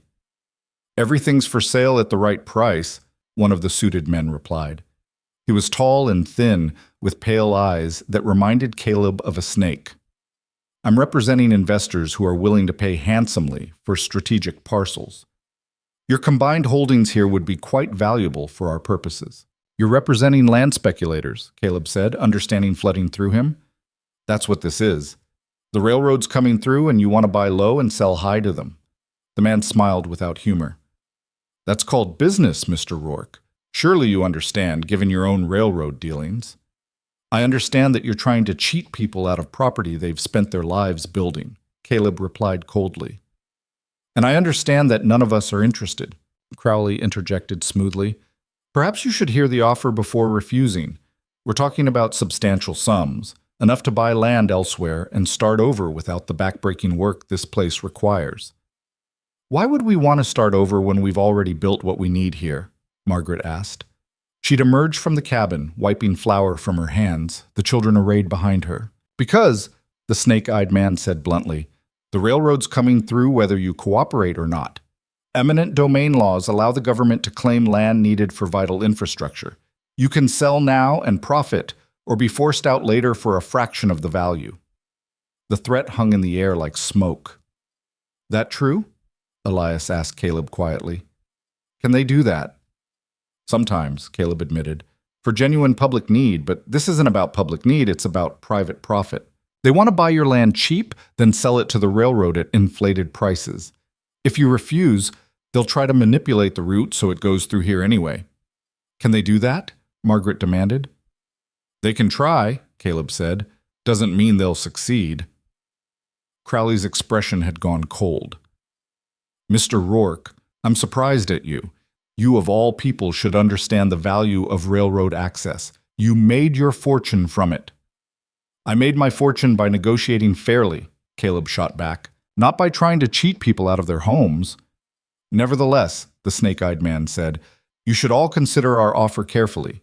We'll return in 1 week for your answer. I suggest you choose wisely." They rode away, leaving a pall over the evening. The children were sent inside while the adults gathered to discuss the threat. "Can they really force us out?" Nora asked, fear evident in her voice. "It depends," Caleb said. "If the railroad route genuinely needs to come through here for engineering reasons, the government might side with them. But if it's just about profit and the route could reasonably go elsewhere, then we fight, Elias said firmly. Fighting costs money, Margaret pointed out. Lawyers, court fees, bribes to the right officials. We don't have that kind of capital. I do, Caleb said quietly. They all turned to look at him. I've got enough saved to hire good lawyers, he continued, to fight this properly if it comes to that. This is our home, all of ours. I'm not letting land speculators steal it because they think we're easy targets. That could cost everything you have, Nora said. Then it costs everything I have, Caleb replied. What good is money if I don't use it to protect the people I care about? Margaret looked at him with something like wonder. You'd really do that? Risk your entire fortune for us? You're not us anymore, Caleb said. We're all in this together. That's what partnership means. The week that followed was tense. They tried to continue normal routines, but the threat hung over everything like a coming storm. Caleb rode to town twice to consult with a lawyer named Thomas Green, an older man with a reputation for honesty and skill. Green listened to the situation and agreed to take the case if it came to legal action, though he warned it could be expensive and prolonged. On the seventh day, Crowley and his associates returned as promised, but this time they weren't alone. Behind them rode a group of townspeople, the blacksmith, the hotel owner, the widow who ran the general store, families who'd settled the valley before any of them. Crowley pulled up short, clearly surprised and displeased by the gathering. "What's this?" he demanded. The blacksmith, a burly man named Thompson, rode forward. "This is the valley telling you we're not interested in your railroad schemes. The Whitaker-Rourke place is the first real success we've seen out here. Proof that cooperation and community can build something lasting. We're not letting you tear it down for profit." "This doesn't concern you," the snake-eyed man said coldly. "It concerns all of us," the hotel owner replied. "Because if you can force them out, you can force any of us out. Where does it stop?" "We're prepared to make this difficult," Thompson added. "Legal challenges, public pressure, whatever it takes. And Mr. Rourke's already hired Thomas Green to represent the valley's interests." Crowley's face had gone red. "You're making a mistake, all of you." "Maybe," Elias said, stepping forward, "but it's our mistake to make. This is our valley, our land, our community, and we're keeping it." The confrontation lasted another few minutes. Threats and counters, legal posturing, and defiant refusals. But eventually Crowley and his associates left, defeated for now, though clearly not permanently dissuaded. As the dust from their departure settled, the gathered neighbors turned to Caleb and the others with expressions ranging from curious to admiring. "You really built all this working together?" the widow asked, gesturing at the expanded homestead. "We did," Nora confirmed. "And there's room for more if others want to join us." "Join you how?" Thompson asked. And so they explained. The partnership model, the pooling of resources, the sharing of work and profit and risk. Some of the listeners looked skeptical, but others leaned forward with interest. The seed of something bigger had been planted. That night, after everyone had left and the children were asleep, Caleb sat outside looking up at stars that blazed in the clear summer sky. He heard the cabin door open and footsteps approach, then Nora settled beside him with a quiet sigh. "Quite a day," she said. "Quite a day," Caleb agreed. They sat in comfortable silence for a while, listening to crickets and the distant sound of the creek that had nearly claimed Jacob's life weeks earlier. "You know what Eleanor would have said about all this?" Caleb asked finally. "What?" "She'd have said that building something worth having means building something worth fighting for." He smiled at the memory. "She was fierce about protecting what mattered, would have stood right beside us against Crowley and his friends, probably with a few choice words they wouldn't soon forget." "She sounds like she was remarkable." "She was," Caleb said, "and I think she'd be proud of what we're building here. Not just the buildings and the homestead, but the community. The refusal to let greed and exploitation win. The insistence that there's a better way to live than everyone fighting alone for survival." Nora patted his hand. "Then we'll keep building it, for her memory and for all of us who need to believe that better things are possible." Inside the cabin, Caleb could hear Margaret singing softly to Emma, could hear the twins whispering to each other when they should have been asleep, could hear the quiet sounds of home and family and belonging. Outside, storm clouds were gathering on the horizon. But for now, the stars shone bright and clear, and tomorrow's troubles could wait for tomorrow. The storm that had been gathering on the horizon arrived 3 days later, but it wasn't the kind that brought rain. Caleb was working with Luke and the twins on reinforcing the chicken coop when he spotted riders approaching from the east. Not Crowley this time. These were rough men, the kind who made their living doing things decent people wouldn't speak of in daylight. 6 of them, armed with rifles slung across their saddles, moving with the casual confidence of people who expected no resistance. "Luke," Caleb said quietly, "take the boys inside. Tell the women to stay in the cabin no matter what they hear." Luke's eyes went wide, but he nodded and herded Jacob and James toward the house without argument. The boy had learned when to ask questions and when to simply obey. Elias emerged from the barn, saw the riders, and moved to stand beside Caleb. His right hand rested near the hunting rifle propped against the cabin wall, casual, but ready. "Expecting trouble?" Elias asked under his breath. "Hoping to avoid it," Caleb replied, "but prepared for it if necessary." The riders pulled up 20 feet away, spreading out in a loose semicircle that put Caleb and Elias in the center of their arc. The leader, a thick-necked man with a scar running from his left eye to his jaw, leaned forward in his saddle. "You Rourke?" he asked. "I am. Got a message from Mr. Crowley. Says you folks weren't properly understanding the situation regarding the land sale. He sent us to help clarify things." "We understand perfectly," Caleb said evenly. "Property's not for sale. Now, unless you have legitimate business here, I suggest you ride on." Scarface smiled without humor. "See, that's the problem right there. You're not understanding the consequences of your stubbornness. Mr. Crowley's associates have considerable resources. They can make life very difficult for folks who don't cooperate." "Is that a threat?" "It's a clarification." Scarface gestured lazily at the homestead. "Nice place you've built here. Be a shame if something happened to it. Fires can be unpredictable in this dry weather. Animals sometimes wander off or end up dead. Accidents happen to people working with dangerous tools." Elias's hand tightened on his rifle. "You're threatening our families." "I'm explaining reality," Scarface replied. "Mister, Crowley's willing to pay fair price for your land. You sell nice and peaceful, everybody benefits. You refuse." He shrugged. "Well, things get complicated." Caleb felt rage building in his chest, hot and dangerous. 6 years of grief and frustration and helplessness, all channeling into this moment. These men thought they could intimidate him, threaten the people he'd come to care about, destroy what they'd built together.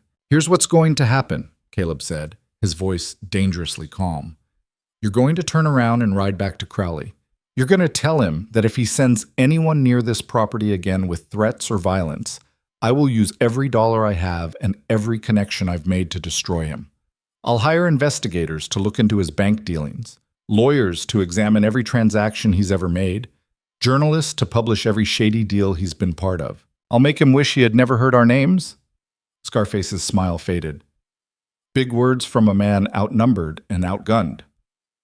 "Big words from a man with nothing left to lose," Caleb corrected. "I've buried everyone I loved. I've spent 6 years not caring whether I lived or died. These people gave me back a reason to keep breathing.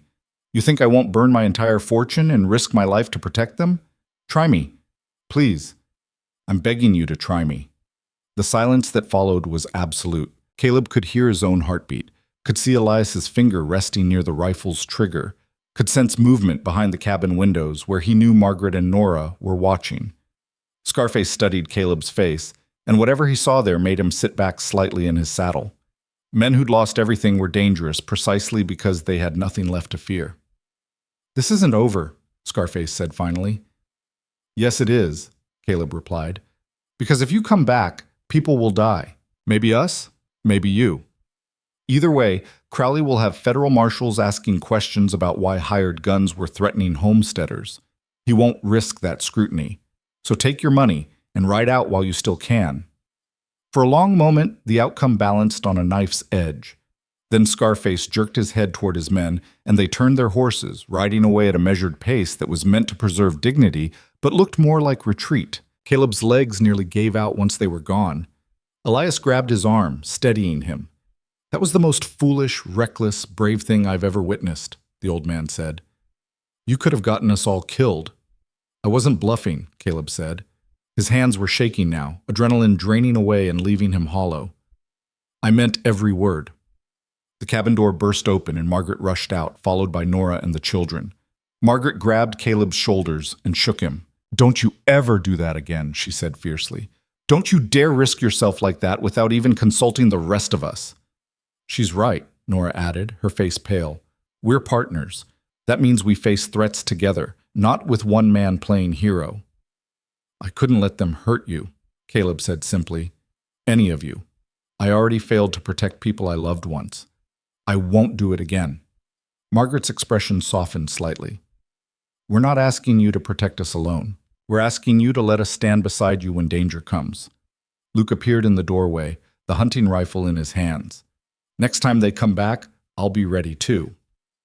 "There won't be a next time," Elias said with more confidence than Caleb felt. Caleb called their bluff. Crowley knows now that intimidation won't work. He'll try something else. "What else is there?" Sarah asked. She'd been helping with the younger children, but had clearly heard everything. "Legal maneuvering," Caleb said. "Political pressure. Finding ways to make our lives difficult without direct confrontation. But nothing we can't handle." That night they gathered for what had become their evening tradition, dinner together, all of them around the long table Caleb and Luke had built from salvaged wood. But tonight the conversation was subdued, weighed down by the knowledge that they'd crossed into open conflict with powerful interests. "We should post watches," Thompson, the blacksmith, suggested. He'd ridden over after hearing about the confrontation from a neighbor who'd spotted the armed men heading toward the Whitaker place. "Make sure nobody can approach without warning." "Armed watches?" Margaret asked, glancing at her children. "Just eyes and ears," Thompson clarified. "Someone always awake, keeping watch. If trouble comes, we'll have time to respond." But they organized a rotation that night, adults taking 4-hour shifts, making sure someone was always alert. Caleb took the first watch, sitting on the cabin porch with Elias's rifle across his knees, watching darkness settle over the valley like a blanket. Around midnight, Elias joined him, moving quietly despite his healing shoulder. "Can't sleep," the old man said, settling into the chair beside Caleb's. "Keep thinking about what you said to those men, about having buried everyone you loved." "It's true," Caleb said. "Eleanor and Sarah, they were my whole world. When they died, it felt like the world died with them." "But it didn't," Elias observed. "World kept turning, sun kept rising, life kept demanding you participate in it whether you wanted to or not. For a long time I just went through the motions. Everything felt gray and distant, like I was watching my own life from far away." Caleb looked out at the stars scattered across the black sky. "Then I rode into this valley and found 2 stubborn old people rebuilding from nothing, and something in me woke up." "We woke each other up," Elias said. "Nora and I were dying out here, just too proud to admit it. You gave us back our future, and we gave you back your purpose. That's what community does, saves us from ourselves." They sat in comfortable silence for a while, listening to night sounds, crickets and distant coyotes, the soft rustle of wind through new leaves. "I meant what I said today," Caleb said eventually. "I will spend everything I have to protect this place and everyone in it. This is my family now. You're my family." Elias reached over and gripped Caleb's shoulder with his good hand. "And you're ours. Which means when threats come, we face them together. No more lone heroes. Agreed?" "Agreed." The next morning brought an unexpected visitor, Thomas Green, the lawyer Caleb had consulted. He rode in looking grim, carrying a leather satchel bulging with papers. "We have problems," Green announced without preamble. "Crowley's moving faster than I expected.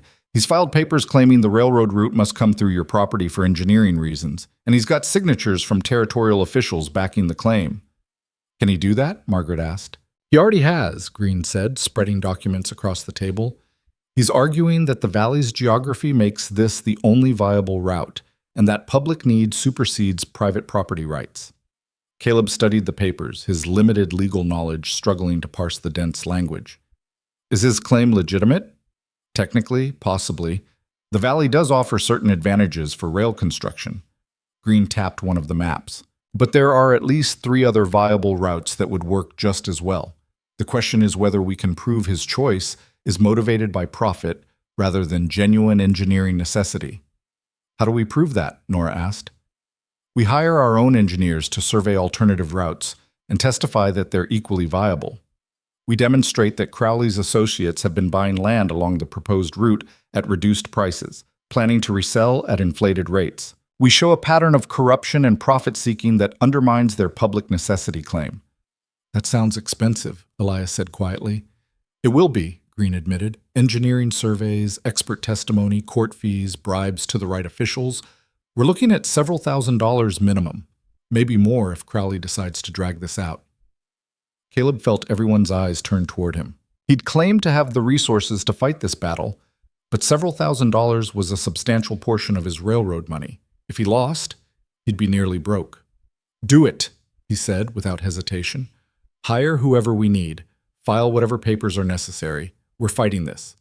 Caleb, Margaret said softly, that's your entire future you're risking. No, Caleb corrected. My future is here, with all of you. Money's just money. This place, this community, that's what actually matters.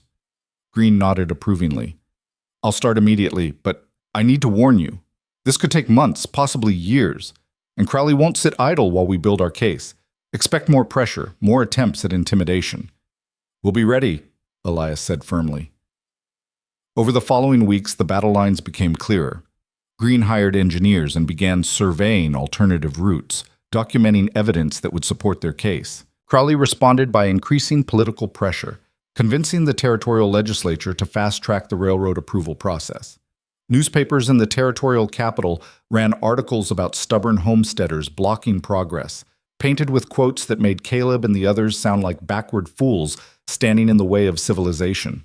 But the Valley community rallied. Thompson organized a petition signed by every resident, declaring their support for the Whitaker-Rourke Collective and their opposition to forced land seizure. The hotel owner wrote letters to newspapers presenting their side of the story. Even people who'd initially been skeptical of their communal approach now stood with them, recognizing that if Crowley could force out one homestead, he could force out any of them. Through it all, they continued building. Caleb used some of his remaining money to purchase more livestock, cattle and pigs, and a small flock of sheep. Margaret and Sarah established a proper garden that would feed multiple families through the winter. The twins and Luke built a smokehouse for preserving meat. Nora started teaching regular lessons for all the children, creating a makeshift school in one corner of the main cabin. What had started as a survival partnership was evolving into something larger, a genuine cooperative community that demonstrated how people could build prosperity through mutual support rather than individual competition. Then in late August, as summer began its slow fade toward autumn, disaster struck from an unexpected direction. The afternoon started hot and dry, the kind of weather that made everything feel brittle and fragile. Caleb was in the far pasture with Elias, checking on the cattle, when they saw smoke rising from the direction of the homestead. They ran, covering ground as fast as Elias's age and Caleb's desperation could manage. As they crested the final hill, the scene below stopped them cold. The barn was on fire. Flames leaped from the roof, consuming the structure they'd worked so hard to build. Margaret and the children had formed a bucket brigade from the well, desperately throwing water on the flames, but it was clearly futile. The fire had too much of a head start. Nora stood apart from the others, and as Caleb drew closer, he saw why. She held Luke by the shoulders, and the boy was crying. "What happened?" Caleb demanded, reaching them. "It was an accident," Luke sobbed. "We were playing in the loft, and Jacob knocked over the lantern, and it caught the hay, and we tried to put it out, but it was too fast. Is anyone hurt?" Elias interrupted. "No," Nora said. "Everyone got out safely, but the barn—" They all turned to watch the structure collapse in on itself, sending up a shower of sparks that made everyone step back. The heat was tremendous, even from a distance, and Caleb could see tears streaming down Margaret's face as she watched months of work and precious supplies burn. The fire burned itself out by evening, leaving nothing but charred beams and smoking ash. They stood in a circle around the ruins, too tired and heartsick to speak. "I'm sorry," Luke said again, his voice small and broken. "I'm so sorry. It's all my fault." "It was an accident," Caleb said, though the words felt hollow. "Accidents happen." "But we lost everything that was stored in there," Margaret said dully. "The winter hay for the livestock, the preserved food we'd been saving, Tools and equipment we can't afford to replace. We'll rebuild, Elias said, but even he sounded uncertain. The enormity of the loss settled over them as night fell. They'd been fighting Crowley's legal maneuverings while barely staying ahead financially. Now, with the barn gone and their winter stores destroyed, they were facing potential ruin. That night, as they picked at a subdued dinner none of them had appetite for, someone knocked on the cabin door. Caleb opened it to find Thompson standing there, his wagon loaded with supplies. "Heard about the fire," the blacksmith said. "Brought some hay from my place, some tools you might need to start rebuilding. It's not much, but it's what I can spare." Before Caleb could respond, more wagons appeared on the road. The hotel owner brought preserved food from her stockroom. Another neighbor contributed lumber. The widow from the general store arrived with nails and rope and a dozen other necessities. "What is this?" Margaret asked, emerging from the cabin to see the procession of help arriving. "This is community," Thompson said simply. "You folks stood up to Crowley when the rest of us were too scared. You showed us that working together is better than standing alone. Now you need help, and we're providing it." Through the evening, neighbors continued to arrive. Some brought materials, some brought food, some just brought their presence and willingness to help rebuild. By the time the sun set, the yard was crowded with people and supplies, and the crushing despair of the afternoon had lifted slightly. Luke stood watching it all with wonder in his eyes. "They're helping us," he said to Caleb, "even though the fire was my fault." "The fire was an accident," Caleb corrected gently. "And yes, they're helping, because that's what people do when they're part of something bigger than themselves." The next morning, work began on a new barn. But this time they had help, a dozen families working together, sharing skills and labor and resources. What would have taken Caleb and Elias months to build alone took shape in days with so many hands working in concert. Caleb found himself working alongside people he barely knew, learning their stories and sharing his own. A young couple who'd lost their first crop to early frost. An older man whose wife had died the previous winter, leaving him alone and struggling. A family of recent immigrants still learning English but communicating perfectly through shared labor. Each of them had their own struggles, their own losses, their own reasons for being in this harsh territory. But here, working together toward a common goal, those individual hardships became shared burdens that felt somehow lighter for being carried collectively. On the third day of construction, a rider appeared on the ridge, the same ridge where Caleb had first spotted the Whitakers rebuilding after the winter storm. For a moment, Caleb's hand went to his rifle, expecting more trouble from Crowley. But this rider was alone and unarmed, a young man in his early 20s who approached with obvious nervousness. "I'm looking for Caleb Rourke," he called. "That's me," Caleb replied, stepping forward. The young man dismounted and pulled papers from his saddlebag. "I'm a clerk from Thomas Green's office. He sent me with news about the legal case." Everyone stopped working, gathering around to hear. The young clerk looked uncomfortable with so many eyes on him. "Mr. Green asked me to inform you that the territorial judge has agreed to hear your case," he said. "Trial is set for 3 weeks from today. He also wanted you to know that Crowley's lawyers are filing additional motions to delay proceedings, and that the costs are mounting faster than initially projected." "How much faster?" Caleb asked, though he dreaded the answer. The clerk consulted his papers. "Mr. Green estimates you'll need another $2,000 minimum to see this through to completion, possibly more if Crowley continues his delaying tactics." $2,000. Added to what Caleb had already spent, it would consume nearly all of his railroad money. If they lost the case, he'd be left with almost nothing. The gathered neighbors murmured among themselves, and Caleb could feel their concern. They'd rallied to help rebuild the barn, but this was a different kind of problem. One that required resources beyond what their community could provide. "Tell Mr. Green to proceed," Caleb said. "I'll get him the money." After the clerk left, work resumed on the barn, but the mood had dampened. Caleb noticed people watching him with new expressions, respect mixed with worry, admiration tinged with doubt. They were wondering if he was making a terrible mistake, throwing away his fortune on a case he might not win. That evening, after the other neighbors had left and only the core household remained, Margaret confronted him directly. "You're going to bankrupt yourself," she said, "fighting this battle for us." "Fighting this battle for all of us," Caleb corrected. "But if I lose, I'll still have the most important thing I've gained in 6 years. I'll have family, community, purpose. I'll have people I care about and who care about me. That's worth more than any amount of money sitting in a bank account. Elias, sitting by the fire with his shoulder finally healed enough to move without pain, spoke quietly. Caleb, we can't let you sacrifice everything. Maybe it's time to consider selling, taking what Crowley's offering and starting over somewhere else. No, Caleb said flatly. We're not running. We're not letting corruption and greed win. This land is ours, earned through sweat and blood and determination. We're keeping it. Even if it costs you everything, Nora asked. Especially if it costs me everything, Caleb replied. Because then Crowley will know that some things can't be bought or intimidated away, that there are still people willing to fight for what's right regardless of the cost. Sarah, who'd been listening quietly from the corner where she helped Emma with her letters, spoke up suddenly. My pa used to say that a man's worth isn't measured by what he owns, but by what he's willing to sacrifice for what matters. I think he'd have liked you, Mr. Rourke. The simple statement, delivered in the girl's serious voice, somehow cut through all the doubt and fear. Caleb felt his throat tighten with emotion. Thank you, Sarah, he said quietly. That means more than you know.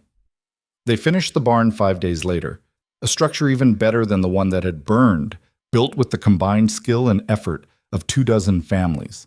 The raising of the final beam became a celebration, with the neighbors bringing food and music, turning work into festivity. As Caleb stood watching children dance while adults talked and laughed, he felt Eleanor's presence more strongly than he had in years. Not the crushing weight of loss, but the gentle warmth of memory.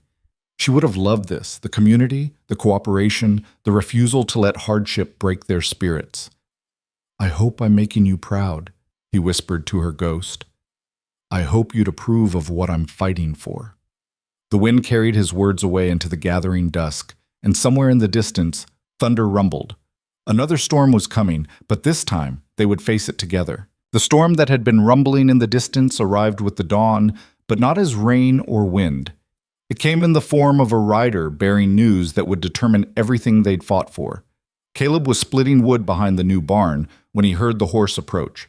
He set down his axe and walked around to find Thomas Green dismounting, his face grave but unreadable. The lawyer's clothes were dusty from hard riding, and exhaustion lined his features.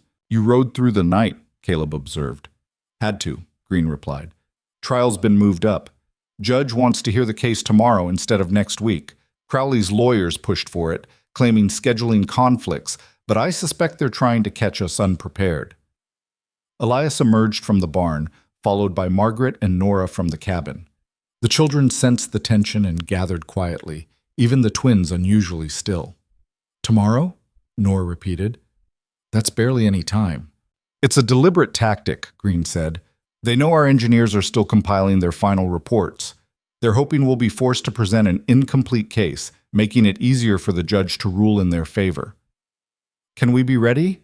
Caleb asked. Green hesitated, and that pause told Caleb everything he needed to know. We can present what we have. Whether it's enough? He spread his hands helplessly. I won't lie to you. Going in tomorrow puts us at a significant disadvantage. Then we'll be at a disadvantage, Caleb said firmly. What choice do we have? You could settle, Green said quietly.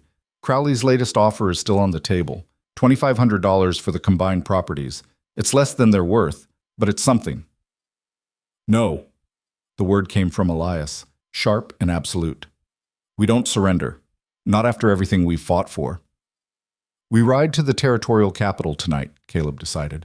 All of us who can make the journey. We'll present our case with whatever evidence we have, and we'll make the judge understand what's really happening here. All of us? Margaret asked. All of us, Caleb confirmed. This isn't just my fight, or Elias and Nora's fight. This is about the whole community, the whole valley. The judge needs to see that, needs to see the faces of the people Crowley's trying to displace. They prepared frantically through the afternoon. Green helped organize the evidence they'd gathered. Surveys, testimonies, documents proving Crowley's pattern of land speculation. Margaret packed food for the journey. Nora made sure the children had warm clothes for the overnight ride. Luke volunteered to stay behind with the younger children, his face serious with the responsibility. You take care of things here, Caleb told him. If we're not back in 3 days, Ride to Thompson's place and tell him what happened. You'll be back, Luke said, with a confidence Caleb wished he felt. You have to be. They rode out as the sun touched the western horizon. Caleb, Elias, Nora, Margaret, Sarah, and Green. 6 people on horses, carrying saddlebags full of papers that represented months of work and thousands of dollars in expenses. Behind them, the valley stretched peaceful and beautiful in the evening light, everything they were fighting to preserve. The ride to the territorial capital normally took 2 days at a reasonable pace. They did it in 14 hours, pushing through the night with only brief stops to rest the horses. By the time dawn broke over the scattered buildings that made up the seat of territorial government, all of them were exhausted, sore, and running on determination alone. The courthouse was a 2-story building of limestone and timber, the grandest structure for 100 miles. Inside, the main courtroom smelled of old wood and older decisions, its walls lined with portraits of judges and territorial officials going back decades. Crowley was already there, flanked by 3 lawyers in expensive suits. He looked confident and well-rested, a man who'd slept in a hotel bed instead of on horseback. When he saw Caleb and the others enter, his expression shifted to something like contempt. "Rourke," he said with false pleasantness, "I see you've brought your entire traveling show. How quaint." "We brought the people your greed is trying to destroy," Caleb replied evenly. "My client's legitimate business interests are hardly greed," one of Crowley's lawyers interjected smoothly. "This is about progress, Mr. Rourke, about bringing civilization and commerce to the frontier. Surely you, of all people, having benefited from railroad expansion, understand that." "I understand the difference between fair dealing and exploitation," Caleb said. Before the argument could escalate, a door at the front of the courtroom opened and everyone rose. Judge Marcus Brennan entered, a man in his 60s with iron gray hair and eyes that suggested he'd seen every trick and heard every lie the frontier had to offer. He took his seat and surveyed the assembled parties with an expression that revealed nothing. "Be seated," he said, his voice carrying despite not being raised. "This is the matter of territorial railroad routing and the contested properties in the Western Valley. Before we begin, I want to make something clear. I've read the preliminary filings from both sides, and I'm aware this case has generated considerable passion and conflict. I will not tolerate theatrics, threats, or manipulation in my courtroom. We will proceed with facts and law. Is that understood?" Both sides murmured agreement. "Good. Counsel for the railroad interests, present your case." Crowley's lead lawyer, a slick man named Ashford, stood and began his presentation. He was good, Caleb had to admit. He painted a picture of noble progress being blocked by stubborn homesteaders too backward to understand the greater good. He presented maps showing why the proposed route was the only viable option, citing grades and geological surveys and engineering necessity. He made it sound like Caleb and the others were standing in the way of inevitable advancement, sacrificing the needs of thousands for their own selfish interests. Through it all, Judge Brennan listened without expression, occasionally making notes but asking no questions. When Ashford finished, Green stood to present their case. He was tired and rumpled compared to Ashford's polish, but his voice was steady as he began to dismantle the railroad's arguments. He presented their own engineering surveys showing 3 alternative routes that were equally viable. He documented Crowley's pattern of buying land along the proposed route at deflated prices. He revealed how Crowley's bank had been pressuring other valley residents to sell, creating artificial financial distress. "This isn't about engineering necessity," Green concluded. "This is about manufactured profit. Mr. Crowley and his associates have created a scheme to force homesteaders off valuable land so they can resell it to the railroad at inflated prices. They're using the law as a weapon to legitimize theft." Ashford objected smoothly. "That's a serious accusation without proof. My client has done nothing illegal." "Legal and ethical are not always the same thing," Green countered. "The law is meant to serve justice, not to be twisted into a tool for exploitation." Judge Brennan raised a hand, silencing both lawyers. "I'll hear testimony now. The railroad may call their first witness." What followed was a grinding battle of technical testimony and legal maneuvering. Engineers testified about grades and drainage, surveyors disputed maps and measurements, financial experts argued about property values and market forces. The morning stretched into afternoon, both sides parrying and thrusting with evidence and cross-examination. Caleb watched it all, feeling increasingly helpless. This wasn't a fight he knew how to participate in. He could face down hired guns, could work until his hands bled, could spend his fortune defending what mattered. But here, in this courtroom, the battle was being fought with words and papers and legal precedents he barely understood. Then Green called Elias to testify.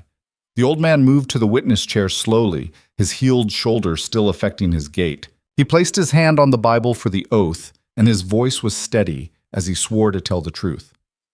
"Mr. Whitaker," Green began, "how long have you lived in the Western Valley?" 43 years, Elias replied. "My wife Nora and I came west when we were newly married, built our homestead from nothing but hope and determination." "And in those 43 years, what have you built?" "A home," Elias said simply. "A life. We raised 3 children on that land, buried 2 sets of parents there, survived droughts and floods and winters that would break most people. Every tree we planted, every stone we set, every board we nailed, that's our legacy. Our proof that we existed and mattered." "The railroad's lawyers argue that progress requires sacrifice," Green said. "That individual property rights must sometimes yield to the greater good. What do you say to that?" Elias was quiet for a moment, gathering his thoughts. When he spoke, his voice carried the weight of decades. "I believe in progress," he said. "I've watched this territory grow from wilderness to something approaching civilization. I've seen towns built, families established, communities formed. That's good progress, the kind that lifts everyone up together. But what's being proposed here isn't that kind of progress. This is about rich men using the law to steal from ordinary people who've built their lives through honest work. That's not progress. That's just theft with fancy words attached." Ashford stood to cross-examine, his tone condescending. "Mr. Whitaker, isn't it true that you and your wife struggled financially for years? That you've taken loans you could barely repay, suffered setbacks that nearly ruined you?" "True enough," Elias admitted. "So the railroad's offer of $2,500 would actually provide you with more security than you've ever known. Wouldn't that be a blessing rather than a curse?" Elias looked at the lawyer with something like pity. "You don't understand what you're asking. That land isn't just property, it's who we are. It's the physical proof that our lives meant something, that our suffering had purpose. You can't put a dollar value on that.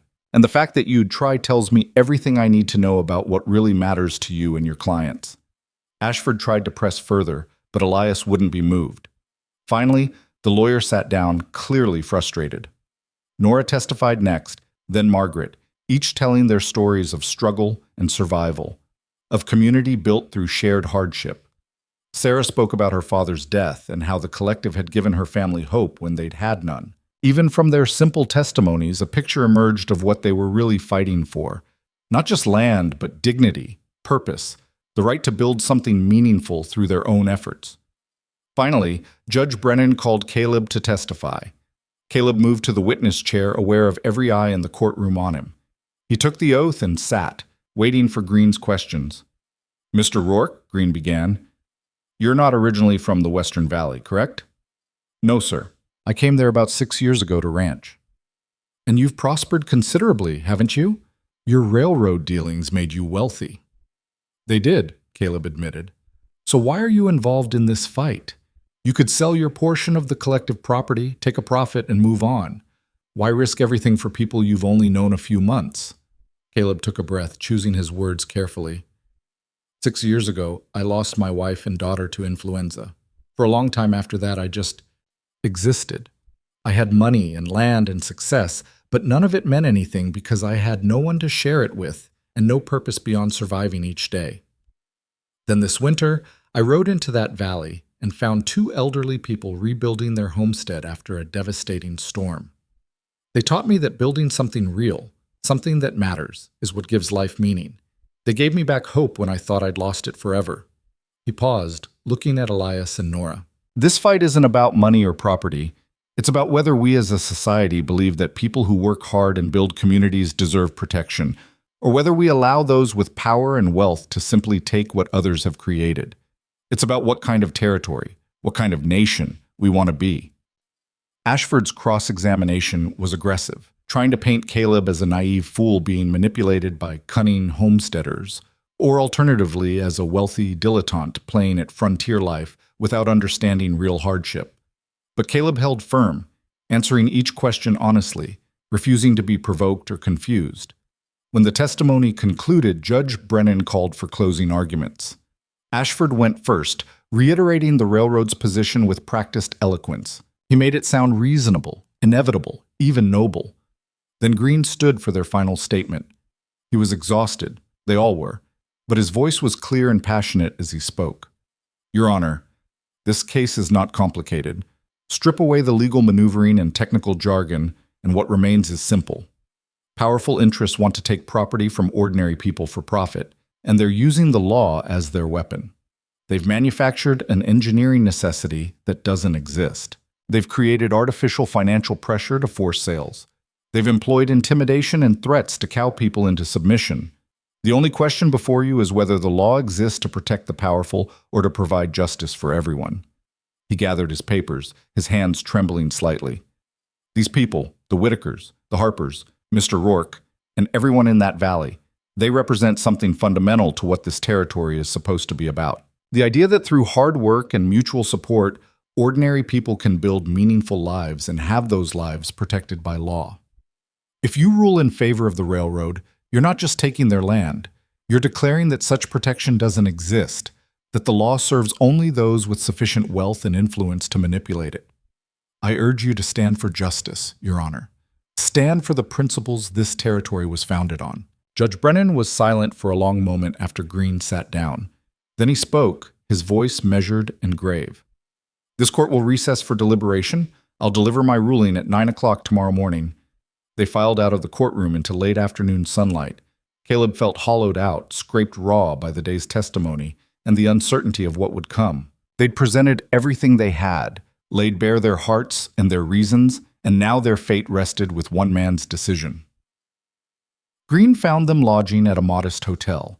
They couldn't afford the expensive establishments where Crowley was undoubtedly staying. That night they gathered in Caleb's small room, too nervous to eat or sleep, just sitting together in the silence of shared worry. We did everything we could, Nora said finally. That's all anyone can do. What if it's not enough? Sarah asked quietly. Then we figure out what comes next, Margaret replied, though her voice lacked conviction. Caleb stood and moved to the window, looking out at the unfamiliar streets of the territorial capital.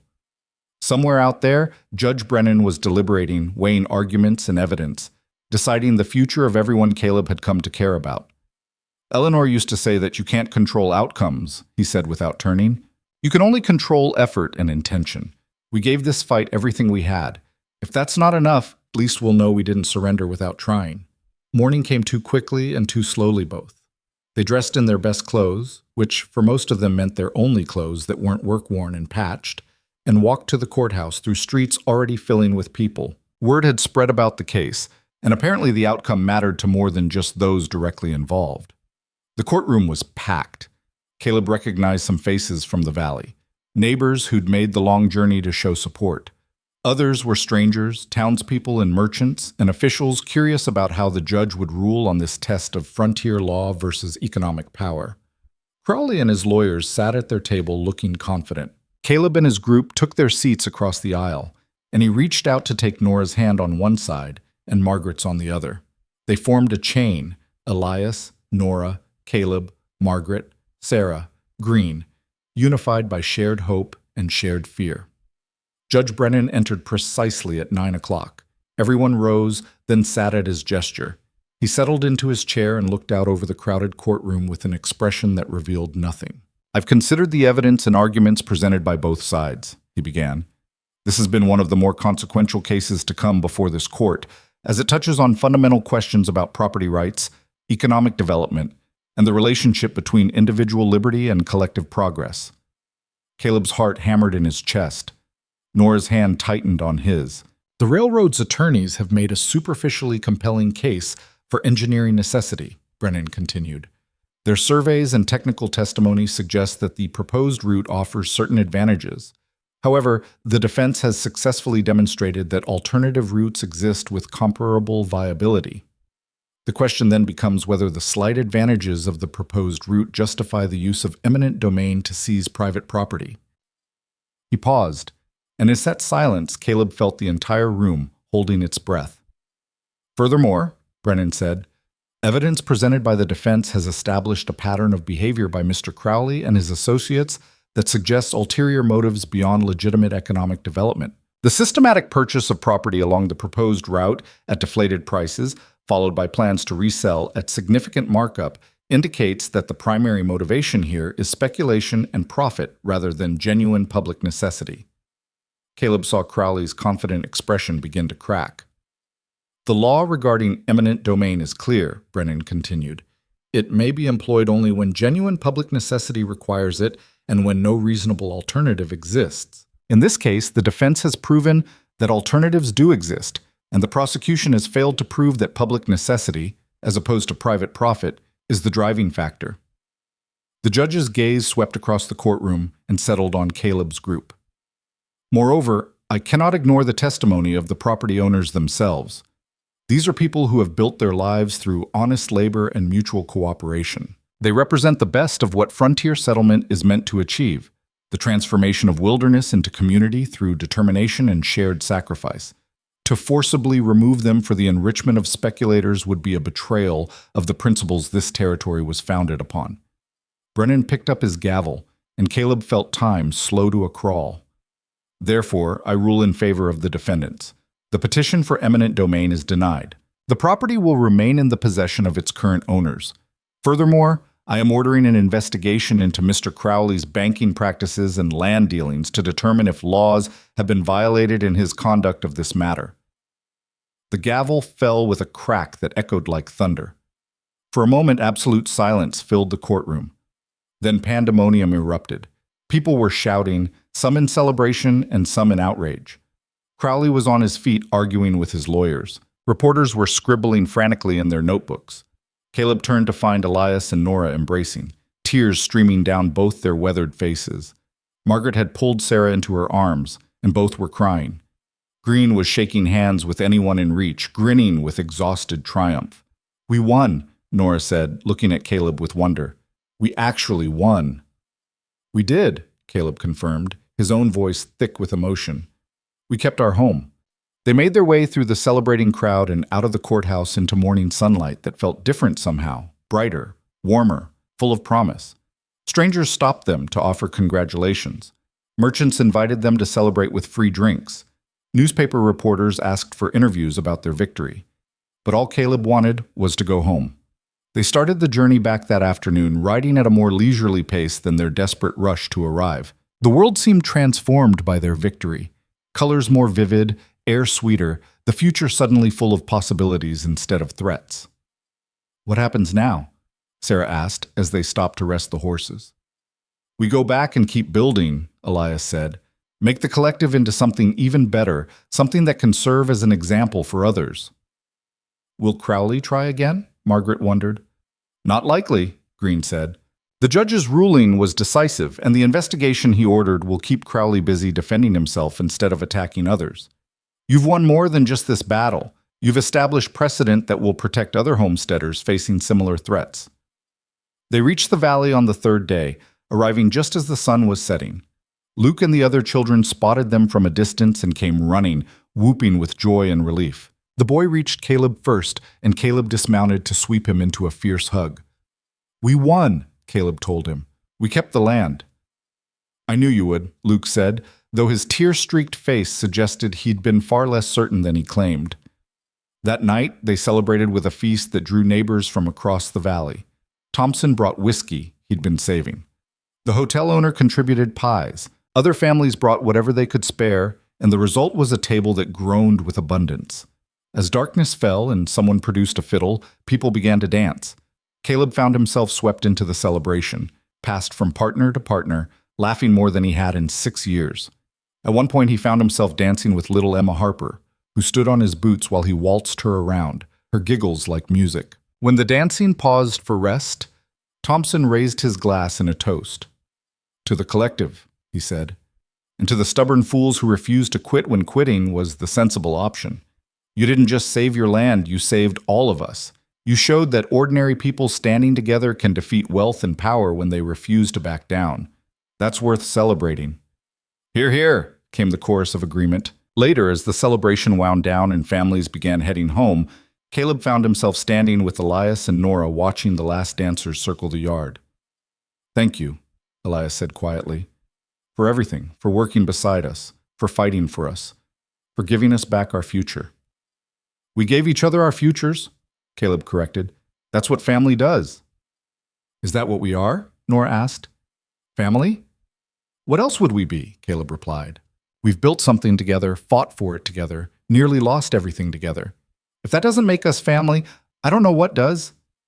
They stood in comfortable silence for a while, watching the last stars appear in the darkening sky. Somewhere nearby, Caleb could hear the children's laughter, Margaret and Sarah's voices raised in song, the quiet sounds of community and belonging. 6 years ago, he'd lost everything that mattered. But standing here now, surrounded by people he'd helped and who'd helped him in return, Caleb understood that loss didn't have to be permanent. Life could be rebuilt, purpose could be rediscovered, family could be chosen as well as born into. "What are you thinking?" Elias asked. "I'm thinking about tomorrow," Caleb said. "About all the tomorrows we've earned the right to see, about what we're going to build with them." "What do you want to build?" Nora asked. Caleb considered the question, looking out over the valley that had become his home. "Something that lasts," he said finally. "Something that proves this fight was worth it. A community so strong and so rooted that no amount of wealth or power can shake it loose." "That's a worthy goal," Elias said. "How do we achieve it?" "The same way we've achieved everything else," Caleb replied. "Together, one day at a time. Building slowly, but building right." The next morning brought Caleb awake to find Luke standing beside his bed, bouncing with barely contained excitement. "Mr. Rourke," the boy said, "can I ask you something?" "Of course," Caleb said, sitting up and rubbing sleep from his eyes. Would you consider maybe—" Luke struggled with the words, then blurted them out in a rush. "Would you adopt me? Ma says it's okay if you're willing. She says I could keep the Harper name, but be your son legally. She says you need family as much as we needed the collective." Caleb felt something catch in his chest. He looked at the boy, this earnest, hard-working child who'd helped rebuild a barn and testified in court and shown courage beyond his years. "Luke," he said carefully, "are you sure that's what you want?" "Yes, sir," Luke said without hesitation. "You've been like a father to me already. You taught me about building and about standing up for what's right and about being part of something bigger than yourself. I'd be honored to be your son, if you'll have me." Caleb pulled the boy into an embrace, tears he didn't bother to hide streaming down his face. "I would be honored," he said, "more honored than you could possibly know." Margaret appeared in the doorway, smiling. "I thought he might ask you that. He's been working up the courage for days." "You're sure about this?" Caleb asked her. "I'm sure," Margaret replied. "Luke needs a father, and you need a son. Sometimes family is what we choose to build rather than what we're born into." They formalized the adoption a month later, standing before the same Judge Brennan who'd ruled in their favor. Luke wore his best clothes, still worn and patched, but clean and pressed, and his face glowed with joy as the judge pronounced Caleb his legal father. Afterward, as they celebrated with the entire Valley community, Caleb found himself thinking about Eleanor and Sarah, not with the crushing grief that had defined the past 6 years, but with gentle remembrance and gratitude for the time they'd had together. They would have loved Luke, he thought. Eleanor would have welcomed him into their family with open arms, and Sarah would have delighted in having a brother. They were gone, but the capacity to love they'd helped him develop wasn't gone. It had just been waiting for the right people and the right moment to bloom again. The collective grew over the following months. 2 more families joined, then 3 more, each bringing their own skills and stories and struggles. They built additional cabins, expanded the gardens, purchased more livestock.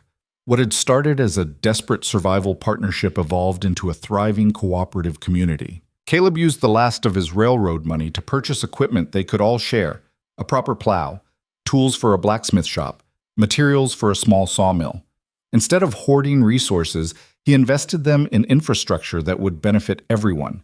And the return on that investment came not in dollars, but in security, prosperity, and the satisfaction of seeing something meaningful grow. They established a school where Nora and Margaret taught not just reading and writing, but practical skills: carpentry, animal husbandry, food preservation.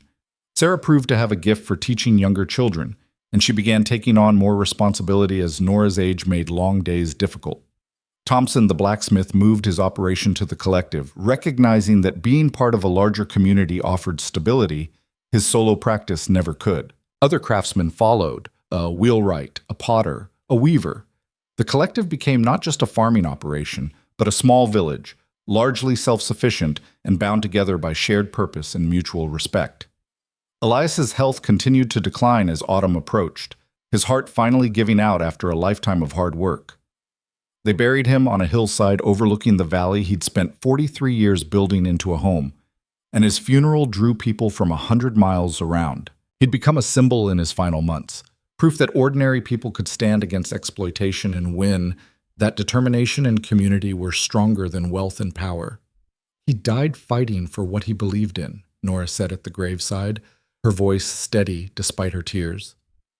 "That's all any of us can hope for. To live with purpose and die knowing our lives meant something." Caleb stood beside her with Luke at his other side, and he thought about legacy and meaning and what people left behind when they passed. Elias had left a thriving community, a model for cooperative living, inspiration for others facing similar battles. That was immortality of the truest kind, not your name remembered, but your values carried forward by those who came after. Winter arrived again, but this time they faced it from a position of strength. The collective had food stores, warm buildings, livestock sheltered in solid barns. More importantly, they had each other, a network of mutual support that meant no one would freeze or starve alone. On Christmas Eve, they gathered for a celebration that filled the main cabin beyond capacity. Someone had brought a small pine tree from the mountains, and the children decorated it with ornaments made from whatever materials they could find: carved wood, folded paper, painted pine cones. It wasn't fancy, but it glowed with warmth and joy. Luke helped serve dinner, moving between tables with the confidence of someone who knew he belonged. Watching him, Caleb felt a contentment he hadn't known was possible. He'd lost his first family to illness and grief, but he'd gained a second family through choice and shared struggle. Both were real. Both mattered. After dinner, as people sat around the fire sharing stories and songs, Nora pulled Caleb aside. "Elias would be proud of what you've built here," she said. "What we've all built together." "I miss him," Caleb admitted. "So do I. Every day." Nora looked out at the gathered families, at the children playing and the adults laughing. "But he's still here in a way. In every board we nailed following his teaching, in every principle of fairness and cooperation we uphold, in the very existence of this community he fought so hard to protect. That's the kind of life that echoes forward." Spring came again, bringing with it wildflowers that carpeted the valley in impossible colors. Caleb and Luke worked together to build a small cabin of their own, close enough to the main houses to remain part of the collective, but separate enough to give them their own space. On the day they finished it, just a simple structure, nothing fancy, but solid and well-built, they stood back to admire their work. "It's not much," Luke said. "It's everything," Caleb corrected. "It's home. It's proof that we can build something that lasts. It's a promise that tomorrow will come and we'll be ready for it." They moved their belongings that afternoon, and that night Caleb lay in his own bed in his own house for the first time in over a year. Through the window, he could see lights from the other cabins, could hear the distant sounds of the collective settling in for the night. He thought about the journey that had brought him here, from crushing loss to purposeless wealth, to finding meaning through service and community. He thought about Eleanor and Sarah, about Elias, about all the people who'd shaped him into who he'd become. He thought about tomorrow, and all the tomorrows after, about the work still to be done and the life still to be lived. And for the first time in 6 years, Caleb Rourke fell asleep not haunted by what he'd lost, but grateful for what he'd found. The collective continued to grow and prosper over the following years. They added a proper schoolhouse, a community hall for gatherings and celebrations, a shared grain storage that protected everyone's harvest. Other valleys began to copy their cooperative model, and delegations came from across the territory to learn how they'd built something so successful. Caleb watched Luke grow from a boy into a young man, watched him take on more responsibility, and develop into someone who embodied everything the collective stood for: hard work, mutual respect, the refusal to let hardship break your spirit. When Luke turned 18, Caleb helped him build his own small cabin and watched with pride as his son became a full adult member of the community. Nora lived another 15 years, long enough to see the collective become firmly established and to welcome 2 more generations of children. When she finally passed, peaceful in her sleep at the age of 91, her funeral drew hundreds of people whose lives she'd touched. They buried her beside Elias on the hillside overlooking the valley, and Caleb stood at the graveside with tears running down his face, grateful beyond measure for the stubborn old woman who'd taught him that building something real was what gave life meaning. The years passed, marked by births and deaths, by good harvests and bad, by challenges overcome and victories celebrated. The collective weathered economic depressions and political upheavals, droughts and floods, all the trials that frontier life demanded. But it endured because the principles it was founded on, cooperation, mutual respect, community over individual gain, proved stronger than any temporary hardship. Caleb grew old watching it all, his hair going white, and his hands developing the same weathered strength that Elias's had shown. He never remarried, never had biological children beyond Luke, but he was surrounded by family nonetheless. The dozens of people who called the collective home, who'd been shaped by the values he and the Whitakers and the Harpers had established. On his 70th birthday, the community threw him a celebration that lasted 2 days. Children who'd been born on the collective performed plays about its founding, depicting the winter storm and the legal battle and the barn fire with the dramatic enthusiasm of young performers. Adults gave speeches thanking him for his vision and his willingness to risk everything for principles that mattered. Luke, now a man of 40 with children of his own, stood to offer his own tribute. "My father taught me that wealth isn't measured in money, but in relationships," he said. "That building something real requires patience and determination and the willingness to work alongside others toward shared goals.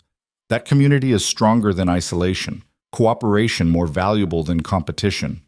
Everything I am, everything this place is, exists because a lonely man rode into a valley and found 2 stubborn people rebuilding from nothing.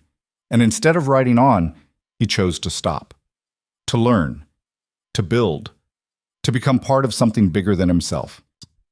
Caleb listened with a full heart, looking out over faces young and old at the settlement that had grown from a single damaged cabin into a thriving village.